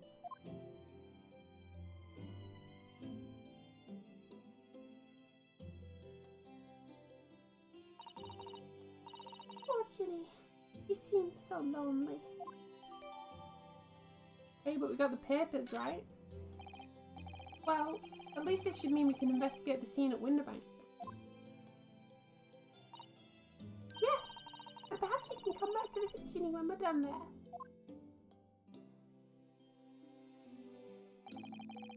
I feel like we finally cracked Gina. She's opened up to us at last.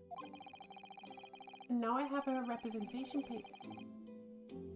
No one else knows just what a responsibility that is. Very wholesome. It is wholesome. And now it means Inspector Gregson can't stop us investigating a wind bank. Although something tells me he's not going to be too happy with that.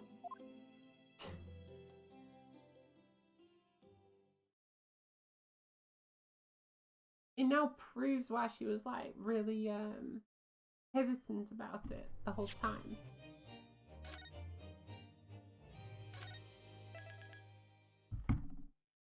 And the fact she's also concerned for Sherlock Holmes is Sherlock Sholmes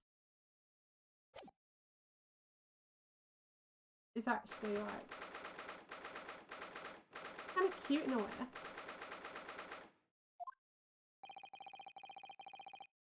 Here we are again at the scene of the crime. Now to thrust these representation papers in Gregson's face and see what he makes of them. Hello again, Inspector. Do you have a minute, please?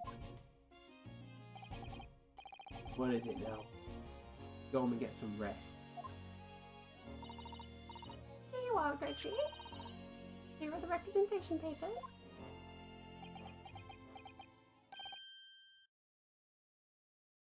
Your ladyship! I don't believe it. How the devil did you get that stubborn little ragabash to sign them? I salute you. That is good work, that is. Bloody well done.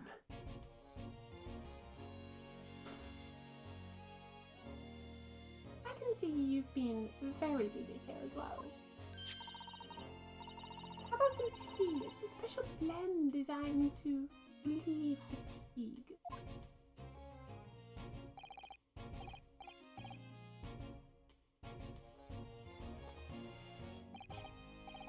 Ooh. Lovely. Lovely. Well, see now. Yes, I can hardly feel tired at all. Bit as a fiddle, you know. Would it be alright if we investigate the scene of the crime then? Do as you please. You know where it happened. The door behind the counter. Yes, the storeroom. That's where I discovered Mr. Winterbank and Gina.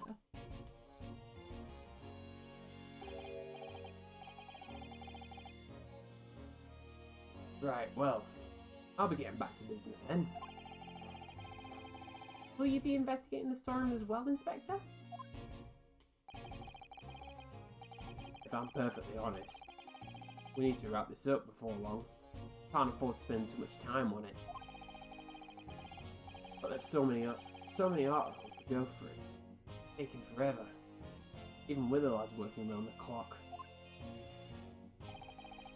Which is a problem, because there's another case the yard need to investigate urgently. That must be what Lord Strongheart mean by far more serious matters before. So what I'm saying is, don't get under my feet, Sunshine. I think I know what the other case is. I'm going to take an estimated guess. Come on then, let's not waste any time. I'm going to take an estimated guess and assume that it's the robbery of the bank that Sherlock Sholmes let his lips loose on a bit.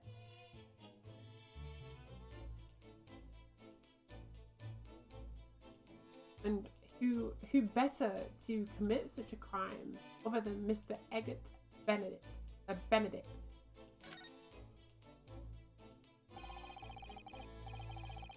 There's an article ledger here, Mr. Winterback's notes, and looks as though someone's left a little photographic print behind. Oh, look on the back. It's inviting. There is? Ooh. Show us, Susie. Show us. 15th of February. 10:30 p.m. Probably. Yeah, that's just that suspicious looking fella, you know, I'm not,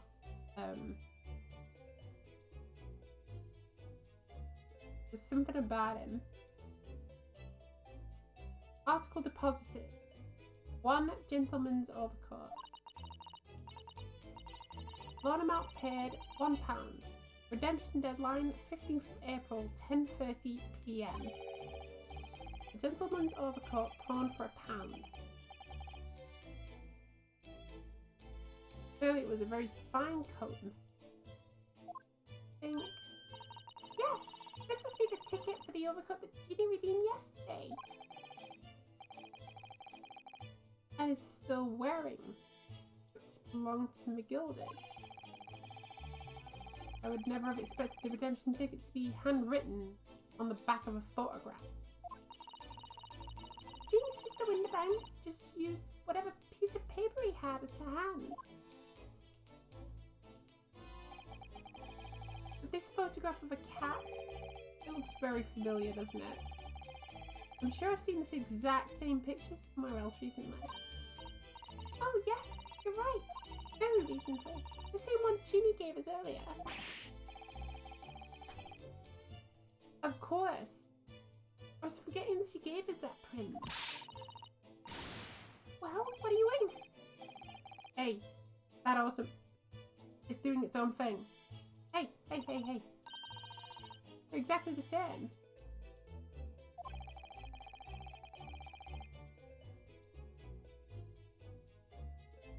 Well, if the one on the counter was used as a redemption, perhaps the other photograph that Junior gave us has something written on the back too.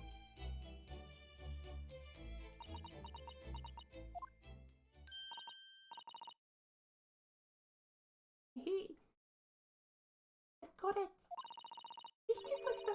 These few photographs hide an amazing secret. What do you mean? You must tell us, Iris, at once.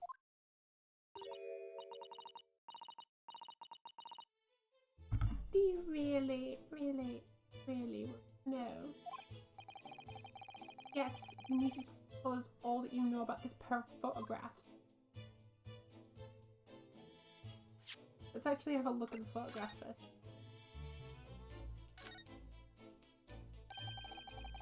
Look on the back of this print here.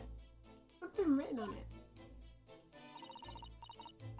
13th of February at 9 p.m. Article deposited, 1 small box.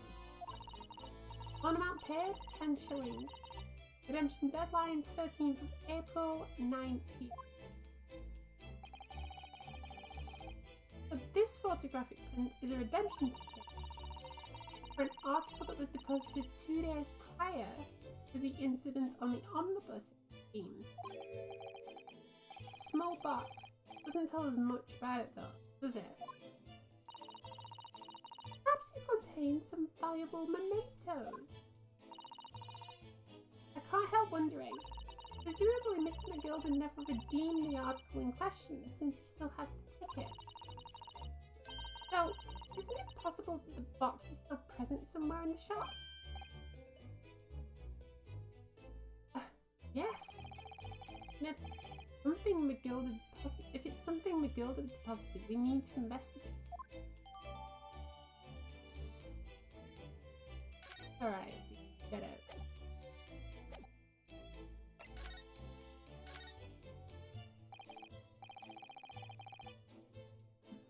So, Iris, about these 2 photographic prints. The one we found here in Mr. Winterback's counter and the one Gina gave us before.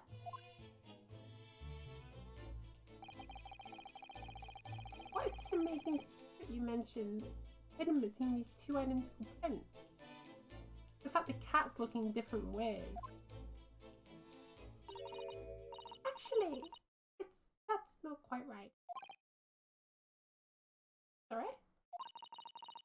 You look carefully. The two prints aren't the same. Not exactly. They're not? Have another look at them now. Of course they're not the same. You see that? See, they're just slightly different. I think so. Be subtle though.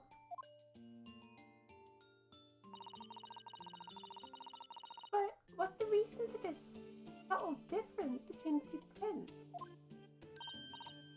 Well, because they're a set, you see. No, I don't. This pair of photographs is meant to be used in a stereoscope. Everyone in London is raving about them at the moment.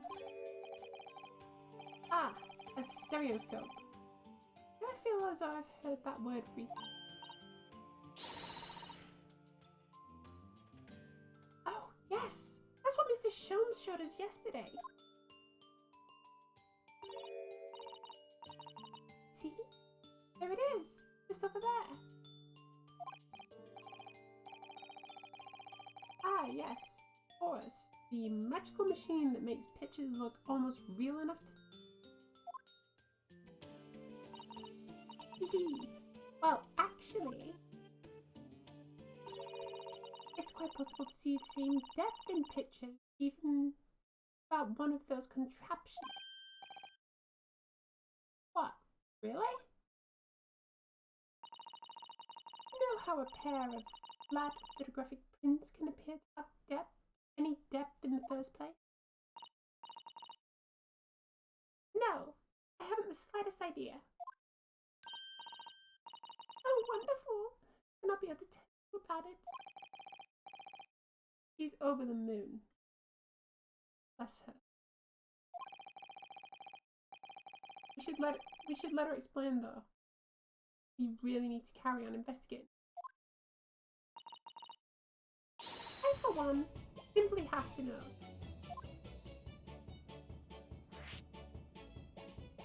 Just keep throwing chat at us.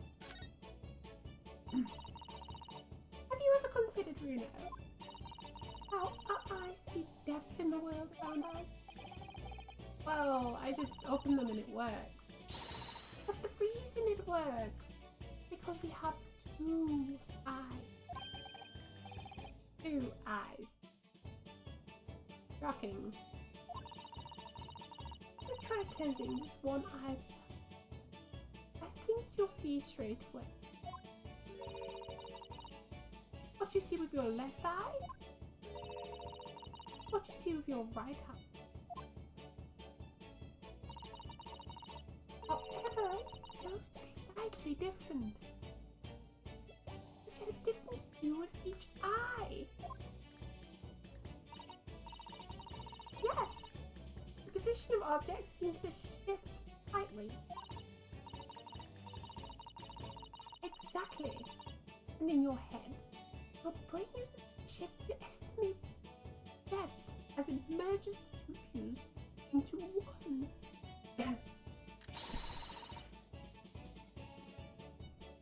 That's how we can sense depth in everything we see.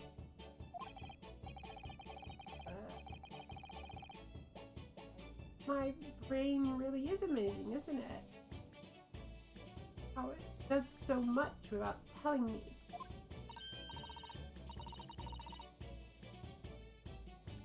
Ah, I think I see. So, a pair of photographs consists of a left eye and a right eye view. Oh, well done, Susie. You're so cool. So, if you can persuade my brain to merge the pictures together in your head, you'd be able to see the depth in these prints. Yes, Runo. Beginning to understand. And a stereoscope's function is to act your brain and allow you to do just that? Yes. What? As long as you have 2 images, 2 eyes, and 1 brain, you can actually do it yourself without needing a stereoscope. Oh. Can? Really?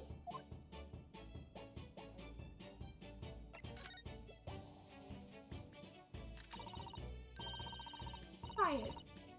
Let's see if you can view this pair of prints without the help of a stereoscope.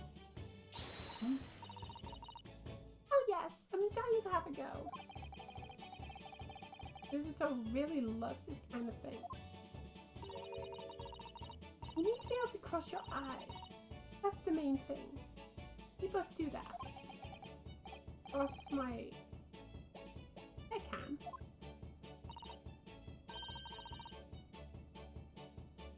Watch me and see if you can copy.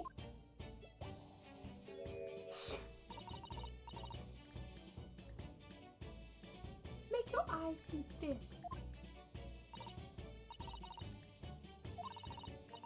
Are you ready, Mr. Naruhodo?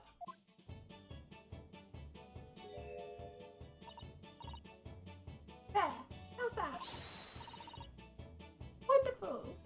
Now it's your turn, Runo. You think this game can't get any weirder? The trick is to concentrate on looking at the bridge of your nose with both eyes at the same time. Not exactly an easy task when 2 people are staring at you cross-eyed. Alright, that's enough practice. Now let's try looking at the prints.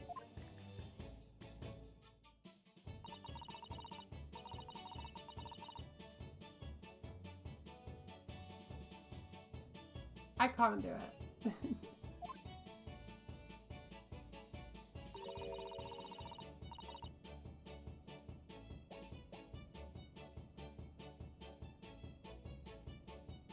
You should see 2 overlapping images like this.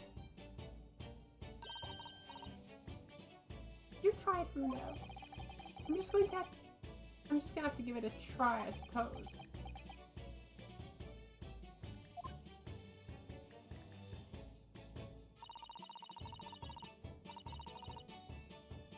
Put the print split into 2 images.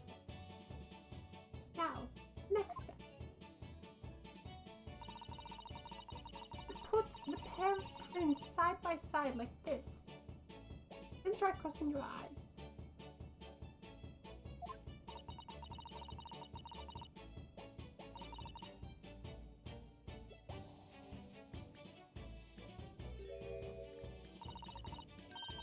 This is not how science works. I'm almost certain.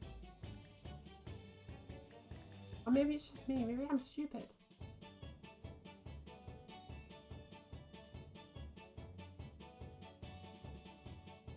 It doesn't work for me. They form a new single image in the center. Oh yes! Naruhodo! It works. I can see it in the middle now. It looks so real. Oh, I could look at it all day. Okay, I'm done. And I said I was done with Mr. Jones' shot, but this? I don't like this. I feel uncomfortable.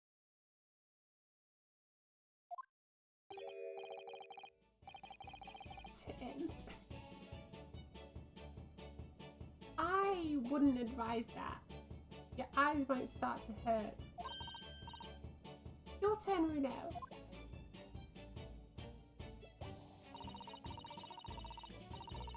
Let's actually give this a try. When you're looking through the two pictures and slowly cross your eyes.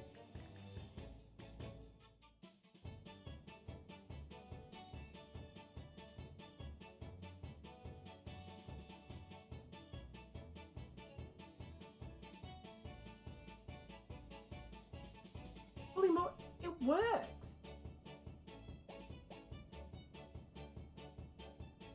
It actually works.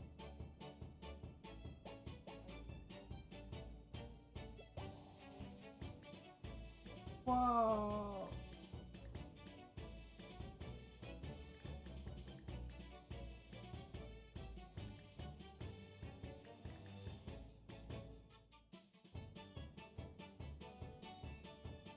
Whoa. Like the cat's coming out of the picture. It's like really forward. Whoa. I take it all back. This game's amazing.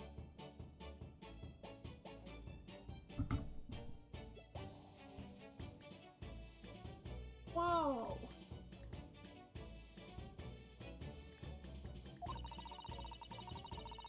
Keep adjusting the position of your eyes until the two images overlap in the middle.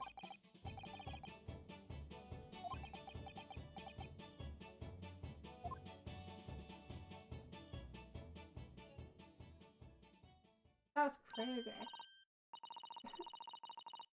Now you know how stereoscopic images work.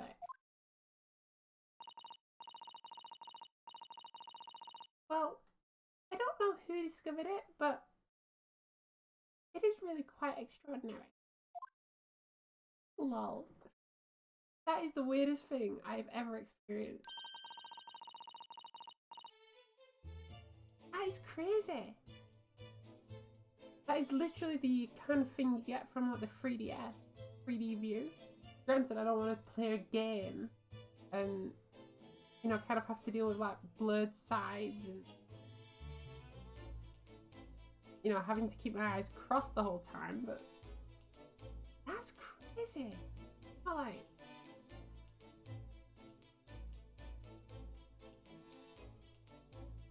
I'm just there like staring into the abyss.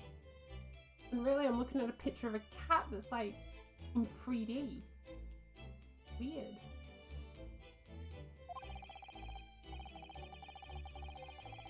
They're certainly amazing, but isn't it easy to get a knack of viewing them properly? No. Some people find it easier than others. But that's why contraptions like this exist. People who find it tricky. Oh, I recognize that. We saw one over there yesterday, didn't we? My voice is stranded, so I'm gonna find it hard to do these voices. That's what you get for taking a month off, kid. I remember correctly. You press this little knob here.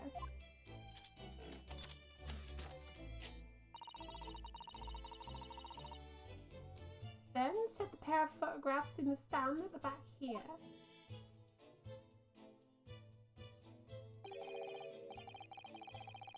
It's still amazing even though I know roughly how it works now.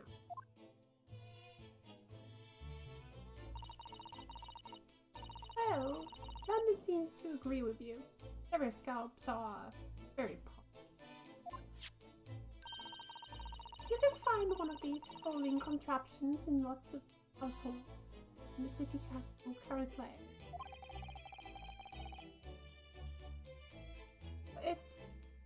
If these little machines are so affordable, surely there's no need to go around staring cross-eyed at pictures like you hate them.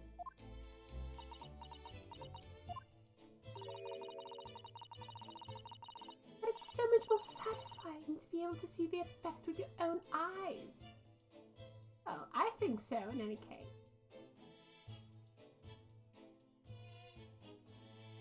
I feel like now that I know that, and I know that that's possible, I'm going to be on the lookout for it, and I'm going to be like,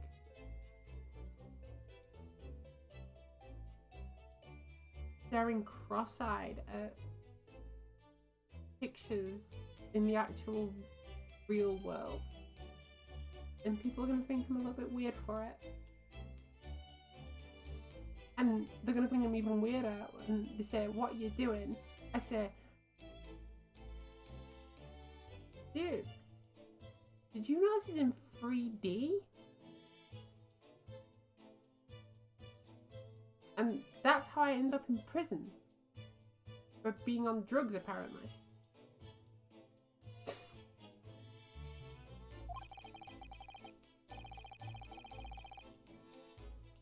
Stereoscopic pictures. I've never even heard of them until yesterday. I don't know a lot about them, but I wonder if it's knowledge that I'll ever actually need. Exactly. So now we got 2 photographs.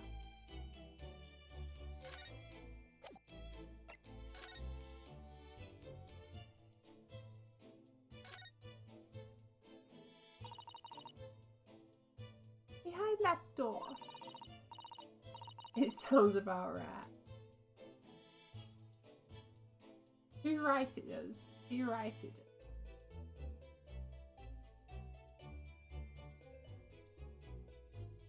That's what Grixie said.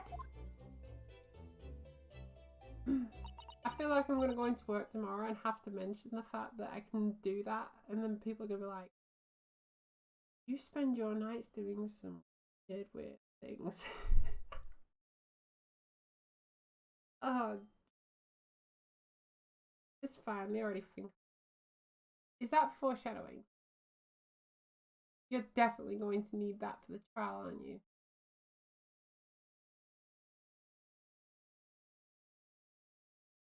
Okay. Ooh.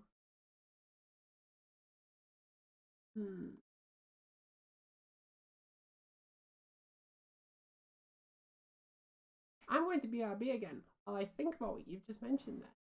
In which case, how can I use that or utilize that in a trial?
About the game. No problem there. I'll keep pushing through. I have thought about it though. And I'm going to say this just for the facts. I think I know how I can utilize this in the trial. We get Gina Lestrade to look bug-eyed at the judge. Maybe she can plead insanity. And that must be 100% better than, you know, getting killed.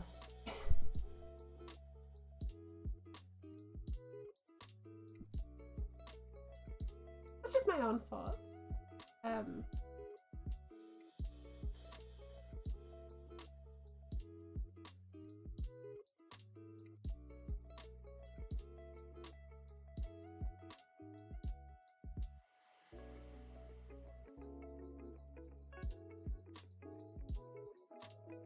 Oh, I feel like a fool sometimes for the stuff that I.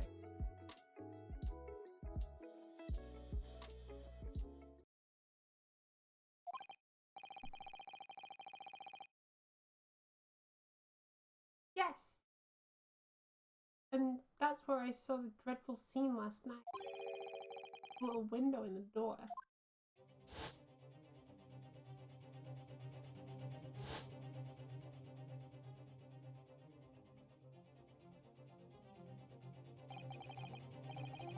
Mr. Winterbank face down on the floor with Gina beside him.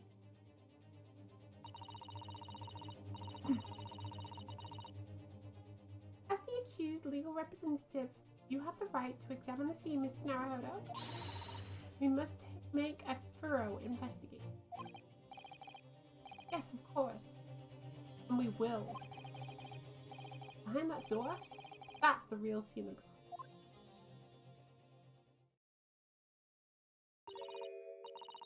Don't worry, if there are any clues in there, I'll find them.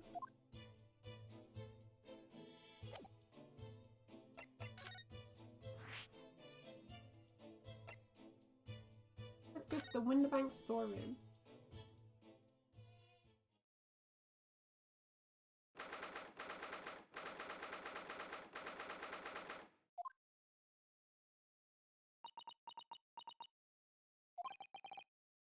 Poor Iris. He's slammed up completely. Iris is bound to find this difficult. After all, Mr. Winterbank's life was taken in this very room. Only last.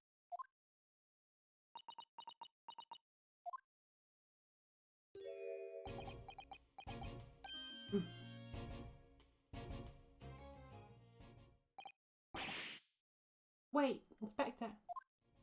Come back here. What is it now, Sunshine? You took one look at me and tried to run away.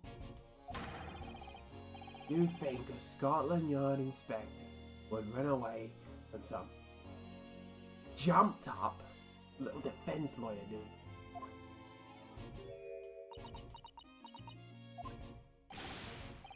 I just, I've never seen her ladyship looking like that before.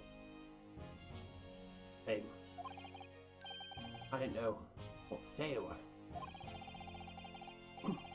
So you weren't running away from me. You were running away from a 10-year-old child.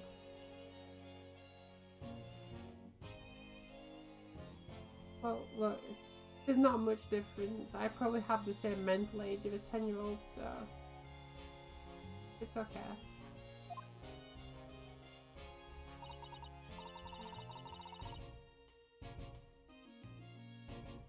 I'm afraid this is all a little much for you, Iris.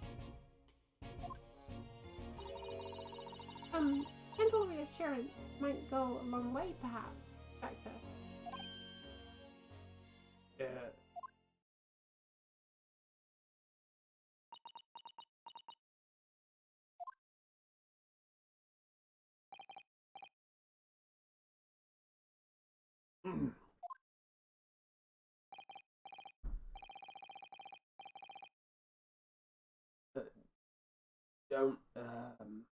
Don't trouble yourself unduly, your ladyship.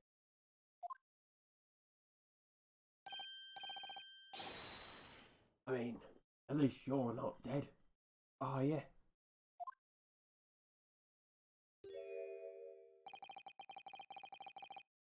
I don't think that went very well.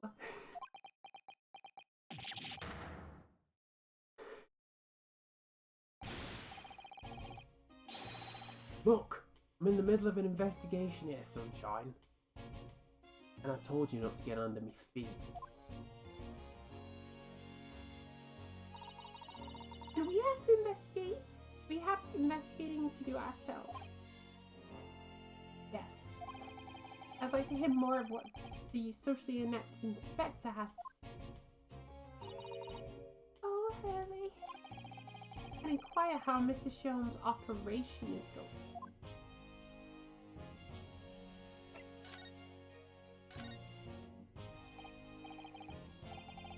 So, Inspector, you make of the crime scene here? Ah, you've got eyes, ain't you? Use them. This is what it looks like. Nothing more. Iris, could you lend me a hand? Oh, that's off. So, Grexy, make of the crime scene here. Oh yes, your ladyship. Do allow me to humbly explain. Last night, at shortly the hour of 1 o'clock in the morning, Scotland Yard Police tended the scene. The one and only door to the storeroom was found locked inside. It was locked from the inside. The lock appears to be broken now, though. Was that the police officer's doing?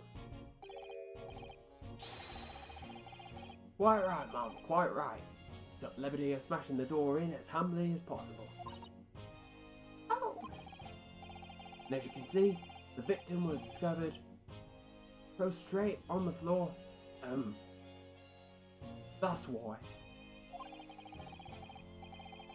Next to the aforementioned body, we discovered the vile, gutted child. are you talking about Ginny? She's my friend, you know, Inspector. Miss Lestrade, Atlas girl, was curled up on the floor, head to the She's still alive, you know. Yes, when I saw her, she appeared to be unconscious.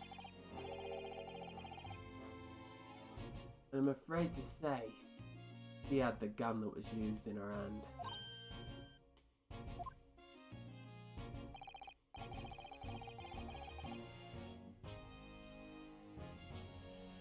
Isn't that Winterbank's gun? Presumably it's the gun that's still down there now on the floor.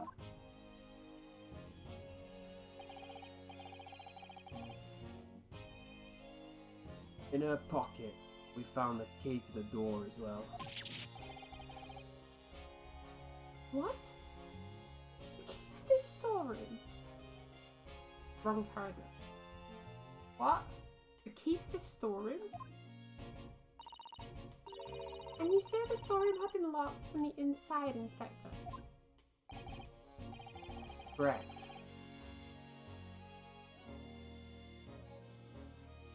All of which leaves her ladyship's friend in something of a sticky situation, right?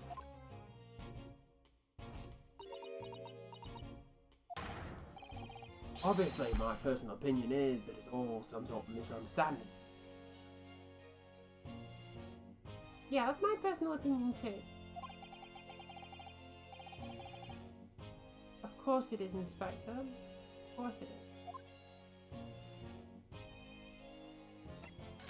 Let's find about Miss Jones and Isaac. Trixie, do you happen to know anything about Hurley? Is his operation finished? Is Hurley alright? Is he? Thing is, Don't miss your words, Inspector. Please. You don't mean to say that Mr. Jones is... No. The operation's done and dusted. Just that out of way. Out with it. Yes, ma'am. We use something called a general anesthetic. The latest thing, and his whole body insensitive. The whole body? Anesthetized? Is that even possible?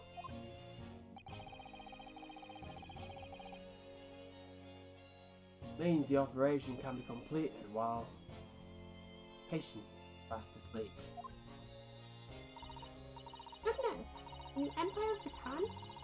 We can just manage to provide laughing gas for tooth extraction. The trouble is, the latest thing isn't always the greatest thing. Follow my meat.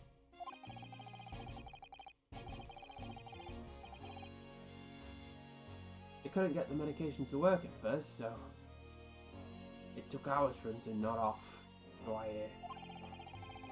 now that the op's finished, they can't get him to wake up, apparently. That was me when I was under anesthesia. And did they put me on? They put me under at. It was late at night, like 3 a.m. I didn't wake up until like 10 p.m. the next.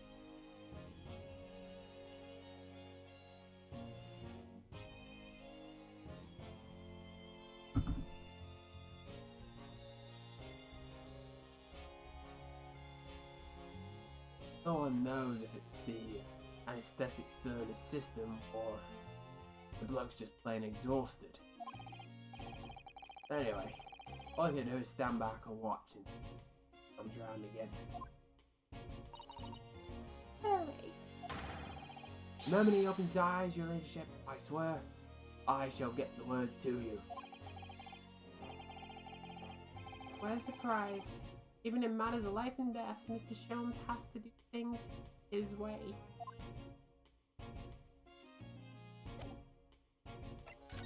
Let's have an examine round then. Proper, like, most important things are the gun and the body. This is the revolver, a real one. And quite possibly, the murder weapon. Used to take Mr. Winterbank's life.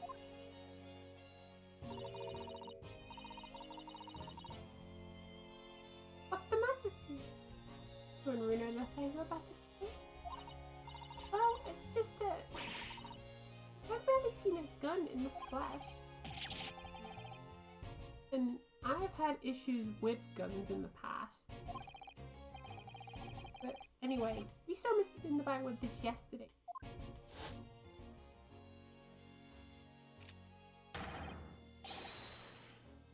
Oh yeah, he was like, oh yeah, if I ever like do anything that's not by the books, you know, the only way is to pay with my own blood.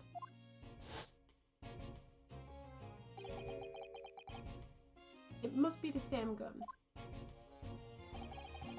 And last night, when I looked through the spy hole in the door to the storeroom here,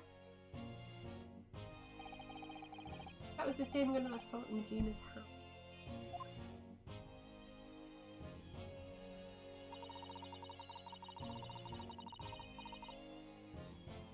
Mr. Winterbank told us that he only ever had a single bullet loaded in his revolver, did he? Well, empty now. The one and only bullet he had in his gun has been fired. So we can be fairly certain that only a single shot was fired from this revolver.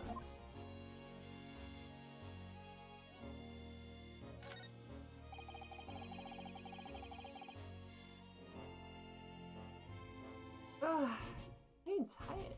Wow. The police have marked the position of the body with a chalk line.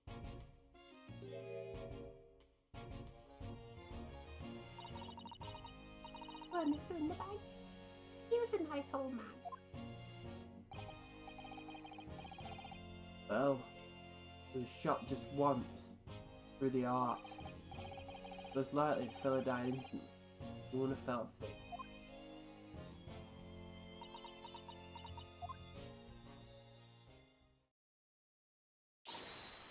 Aha! I may well be able to help with that. What? There's nothing like the blood to get the blood pumping, is there, Runo? I have a feeling I'm not as bloody-minded as you, Iris. I'm afraid the sight of blood makes my blood run cold. There you have it, you see. When it comes to blood, all different types. Yes, what a scientific observation.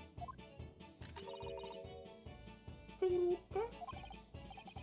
Oh no. What's that scary looking thing? Lily and I haven't actually come up with a name for it yet.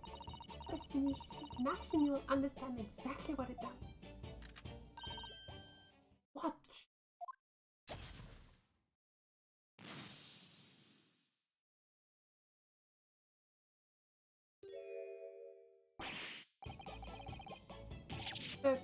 color of the bloodstain has changed.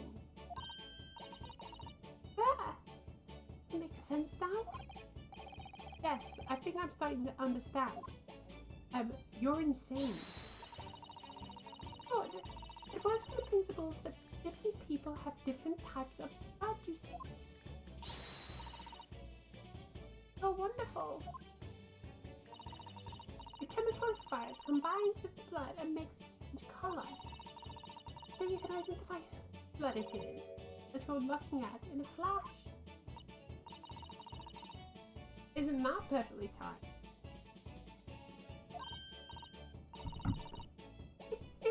Isn't it? Ginny would be saying bleeding great. So, whose blood are we looking at then? It must be Mr. Winterbag's blood. Yes. Where he was shot, so can't be any question of that. This could turn out to be a very valuable clue. So we simply must make a note of it.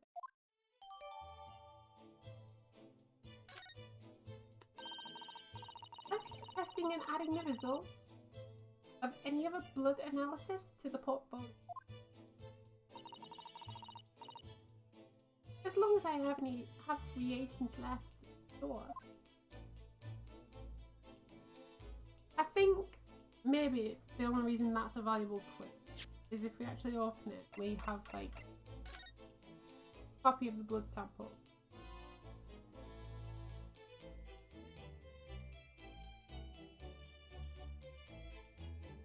I know that it says that it's his blood, but the fact that they're making us test this, as in, oh yeah, it's his blood,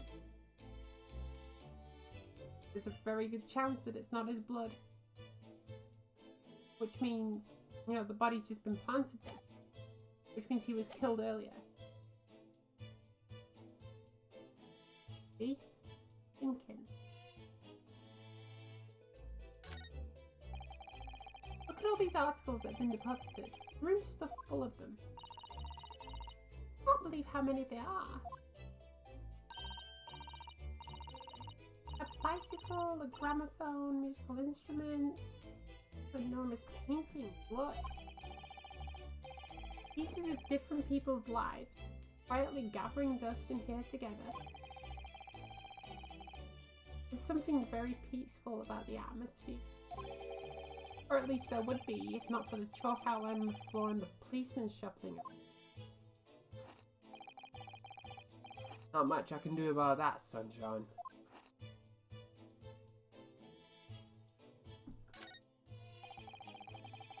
Out of all the articles in this story, this is the only thing that shows any signs of being ransacked. What is it, Iris? That's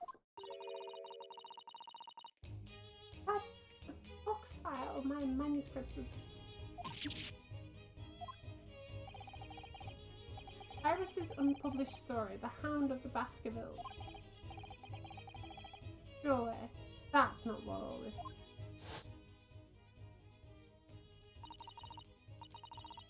You asked me, he sold it. Without telling you.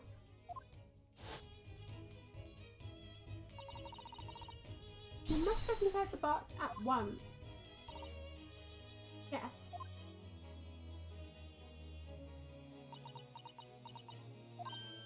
Ah! It's there! Iris's story was there!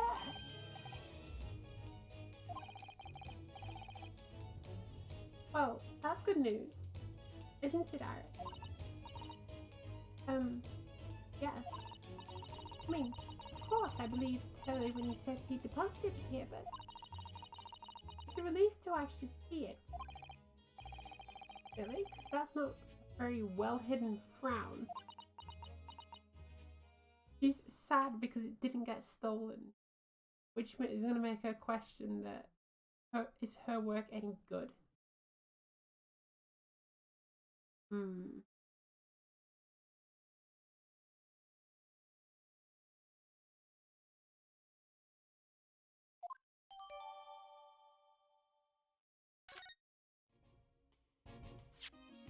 Can I read that? Blimey, that's a big read.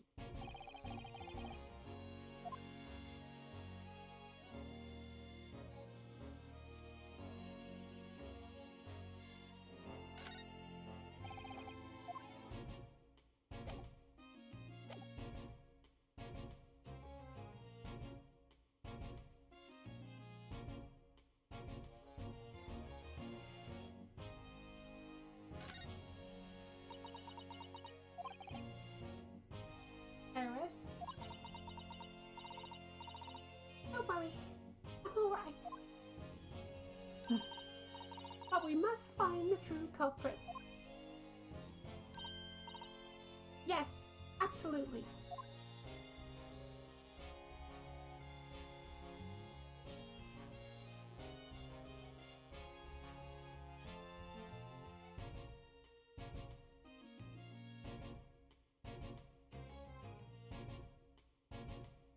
Feel like I've investigated everything.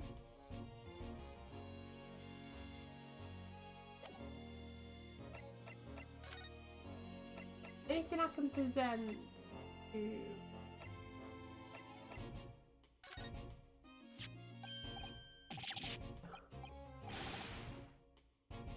Is that what I think it is?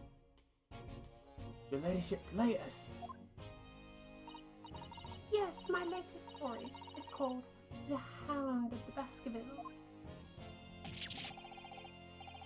It's a fascinating title, your ladyship. Fascinating. Could be any mention of me humble self in this tale this time? A good question. I can't really remember. I see. Well, why would you, ladyship? I'll just await its publication with eager anticipation. You needn't worry, Inspector, or if you do appear, you won't be doing anything particularly remarkable. You're looking to be arrested. I mean, I didn't mean it like that. And even if I did, you wouldn't have bitten her ladyship's head off like that, would you?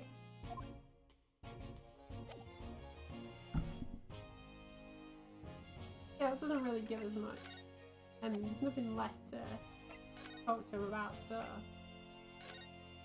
I'm gonna go back to the shop. Nothing new here. Let's go to Sinner Hospital because well, he's not back in his room, is he?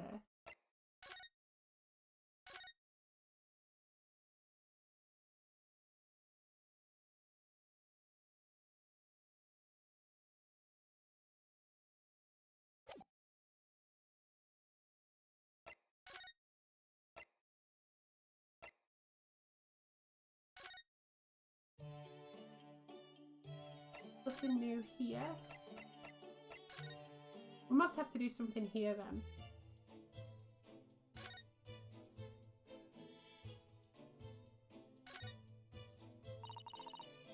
That's a music box. You have them where you come from, Runo. Yes, but I've never seen one as large as this in Japan. Oh well, this'll be a treat.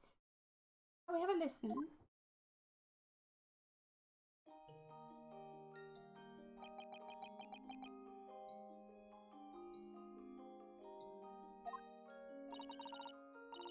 What do you think? Isn't it a pretty sound? It's a beautiful sound, yes, but it's a little hard to enjoy when all the policemen in the room are giving you fierce looks.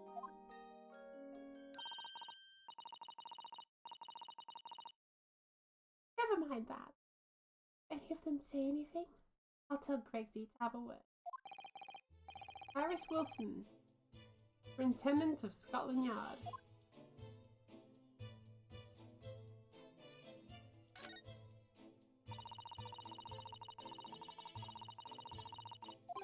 We already knew that. Who would buy this horse statue, for example? Well, sometimes you can find real treasures among old junk, you know.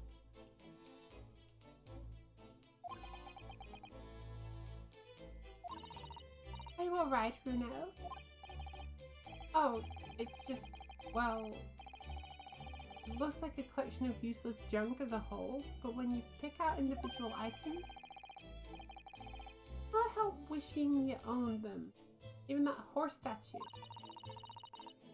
That's exactly how a pawnbroker works. They're very clever.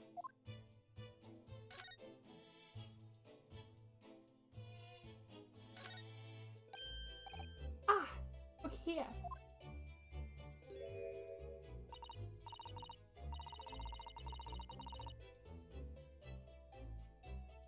Oh yes, a bullet hole. Oh yes, a bullet hole. And I can see the bullet still lodged in the wall. Presumably, Mr. Winterbank. Mr. Winterbank wasn't practicing with his revolver in his spare time. Ah, well, Mr. Sholmes likes to practice in his drawing room whenever he can. He's very patriotic, like. Sorry? They're all there in the Adventures of Sherlock Sholmes, you know. Isn't that right, Aris? Ah, I write something like that. Hardly in jest, perhaps. In jest? Well, he doesn't do it often. It is quite a dangerous pastime.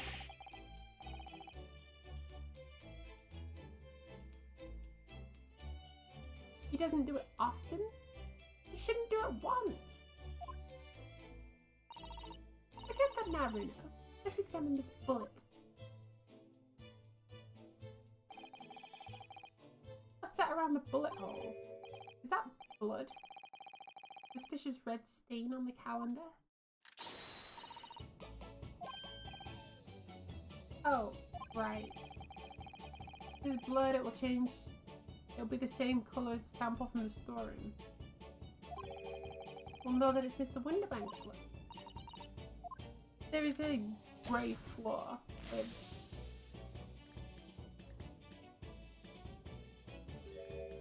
this type of scientific research and saying that, oh yeah, different people have different coloured bloods, but it's like, surely, like, they can't be so distinct in this manner. But it was green. It's completely different to the colour that Mr. Winterbank's blood turned in the analysis. Just goes to show, things don't always go according to plan, do they? Nevertheless, we must add this sample of the results to the other blood analysis.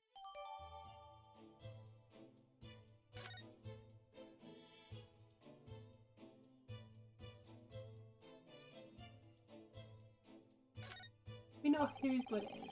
The police are scouring every inch of this place by the looks of it. Directly from the yard, or to examine every article in the shop and every ledger in the book of accounts. Every article? That's a ridiculous amount of work, surely. We've been hard at it ever since the shop was declared a crime scene in the early hours. We're sifting through all the shifts, at least, but still. We'll be working through the night, that's for sure. Even then, we'll barely have scratched the surface. A crime in a pawnbroker's would be every policeman's worst nightmare. It's every copper's worst nightmare, you know. A crime in a pawnbroker.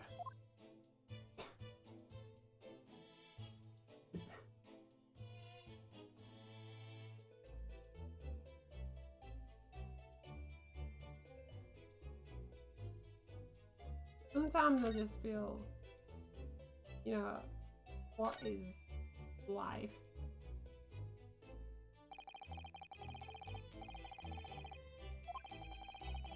Must be awful lot of work to keep track of these kinds of items in pawn. It's too much to think about.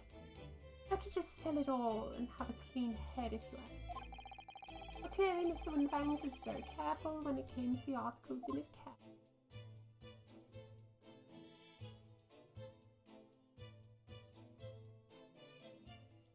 But here's the problem, you see, because he wasn't.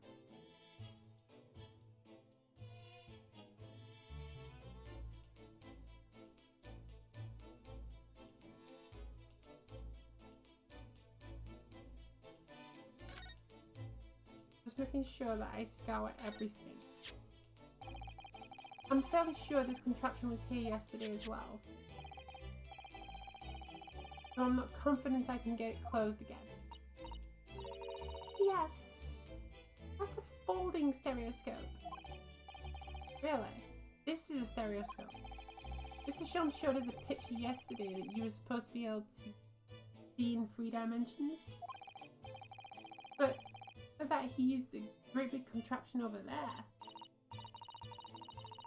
Ah, well, that's for use in public houses and places like that. It contains a carousel with all sorts of...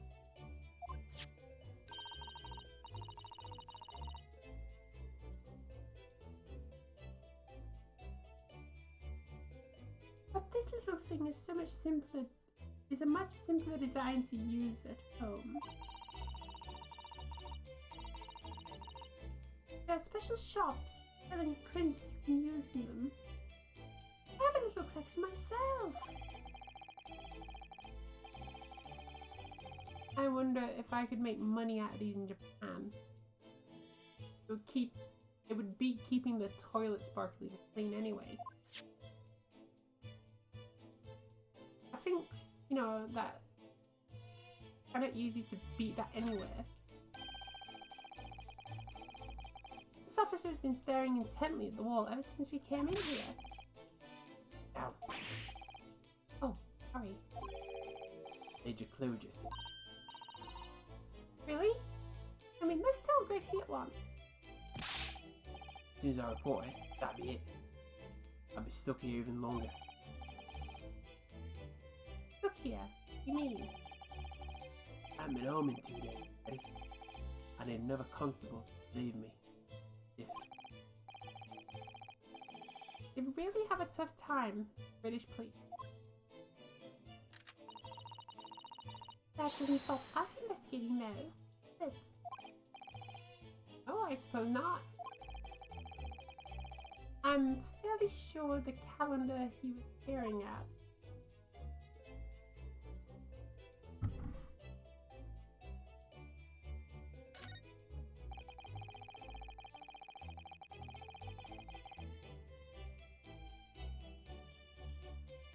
This is a strange contraption that lets you see pictures of things as if they're right in front of your eyes.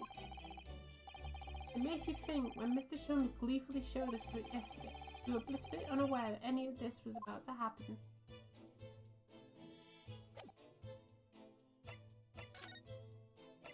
I wonder if... No, not move.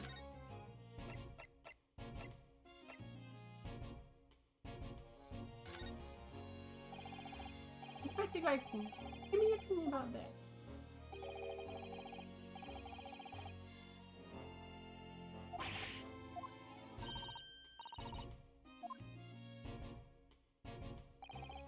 Yeah, that wasn't right.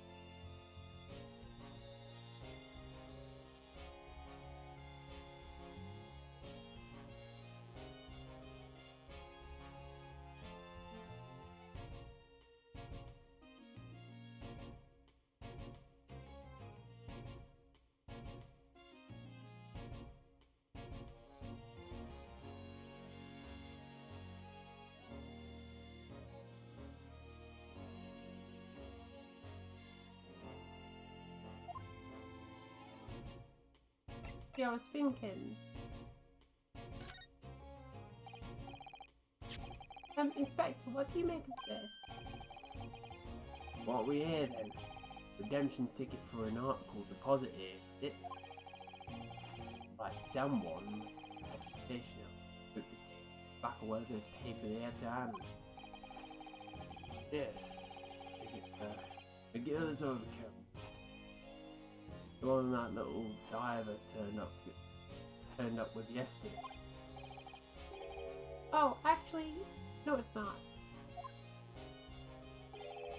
Really? Think you know better than me, do? No, I didn't mean to. No. Who knows right, Brexit? This is not the same ticket.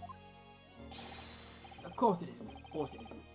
Never doubted you, ladyship. So what's it all about then, if I'm bold to ask? This is a second ticket. One. It seems that Mr. McGill did in fact had another article in here, in storage here at Winterbank. Is that right?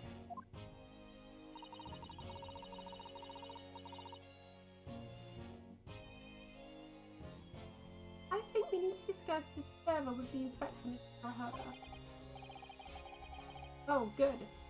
Because he's ever so easy to talk to. Okay, so instead of actually doing that, I'm going to save and exit right here. We will save the progress though, because I'm going to save and exit now.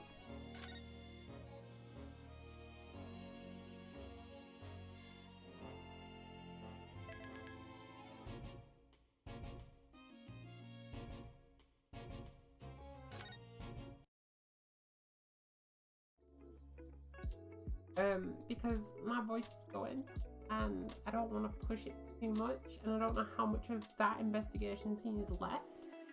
So I'm going to keep it at that, I think. Thank you for coming. Thank you for hanging out. Thank you for stopping by, watching, you know, doing whatever it is. Even if you just lurk, even if you just like sit around and that's a vibe.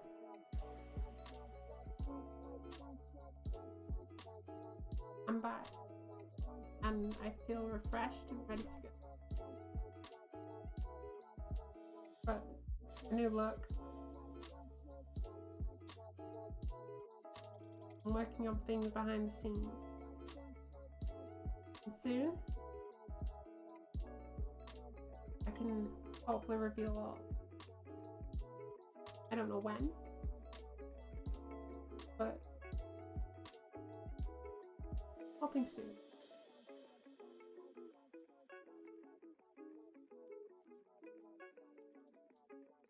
With that, the end of stream.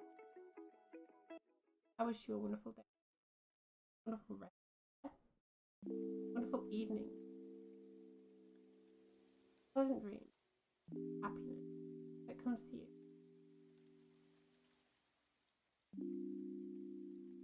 Never give up. Never give in. Do what you want to do.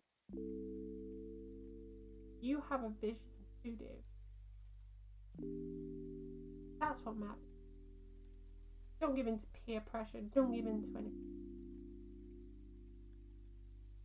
You matter. More than you think you do.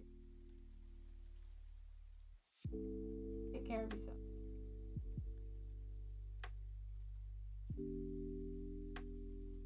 I hope to see you.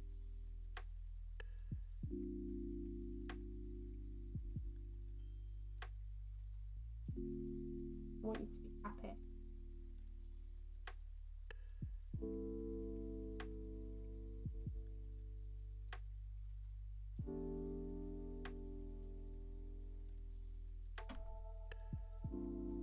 I'll post that in. Who is there for me?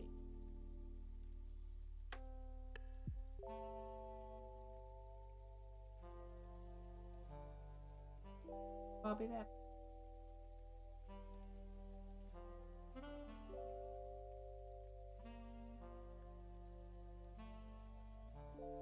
Have a wonderful evening.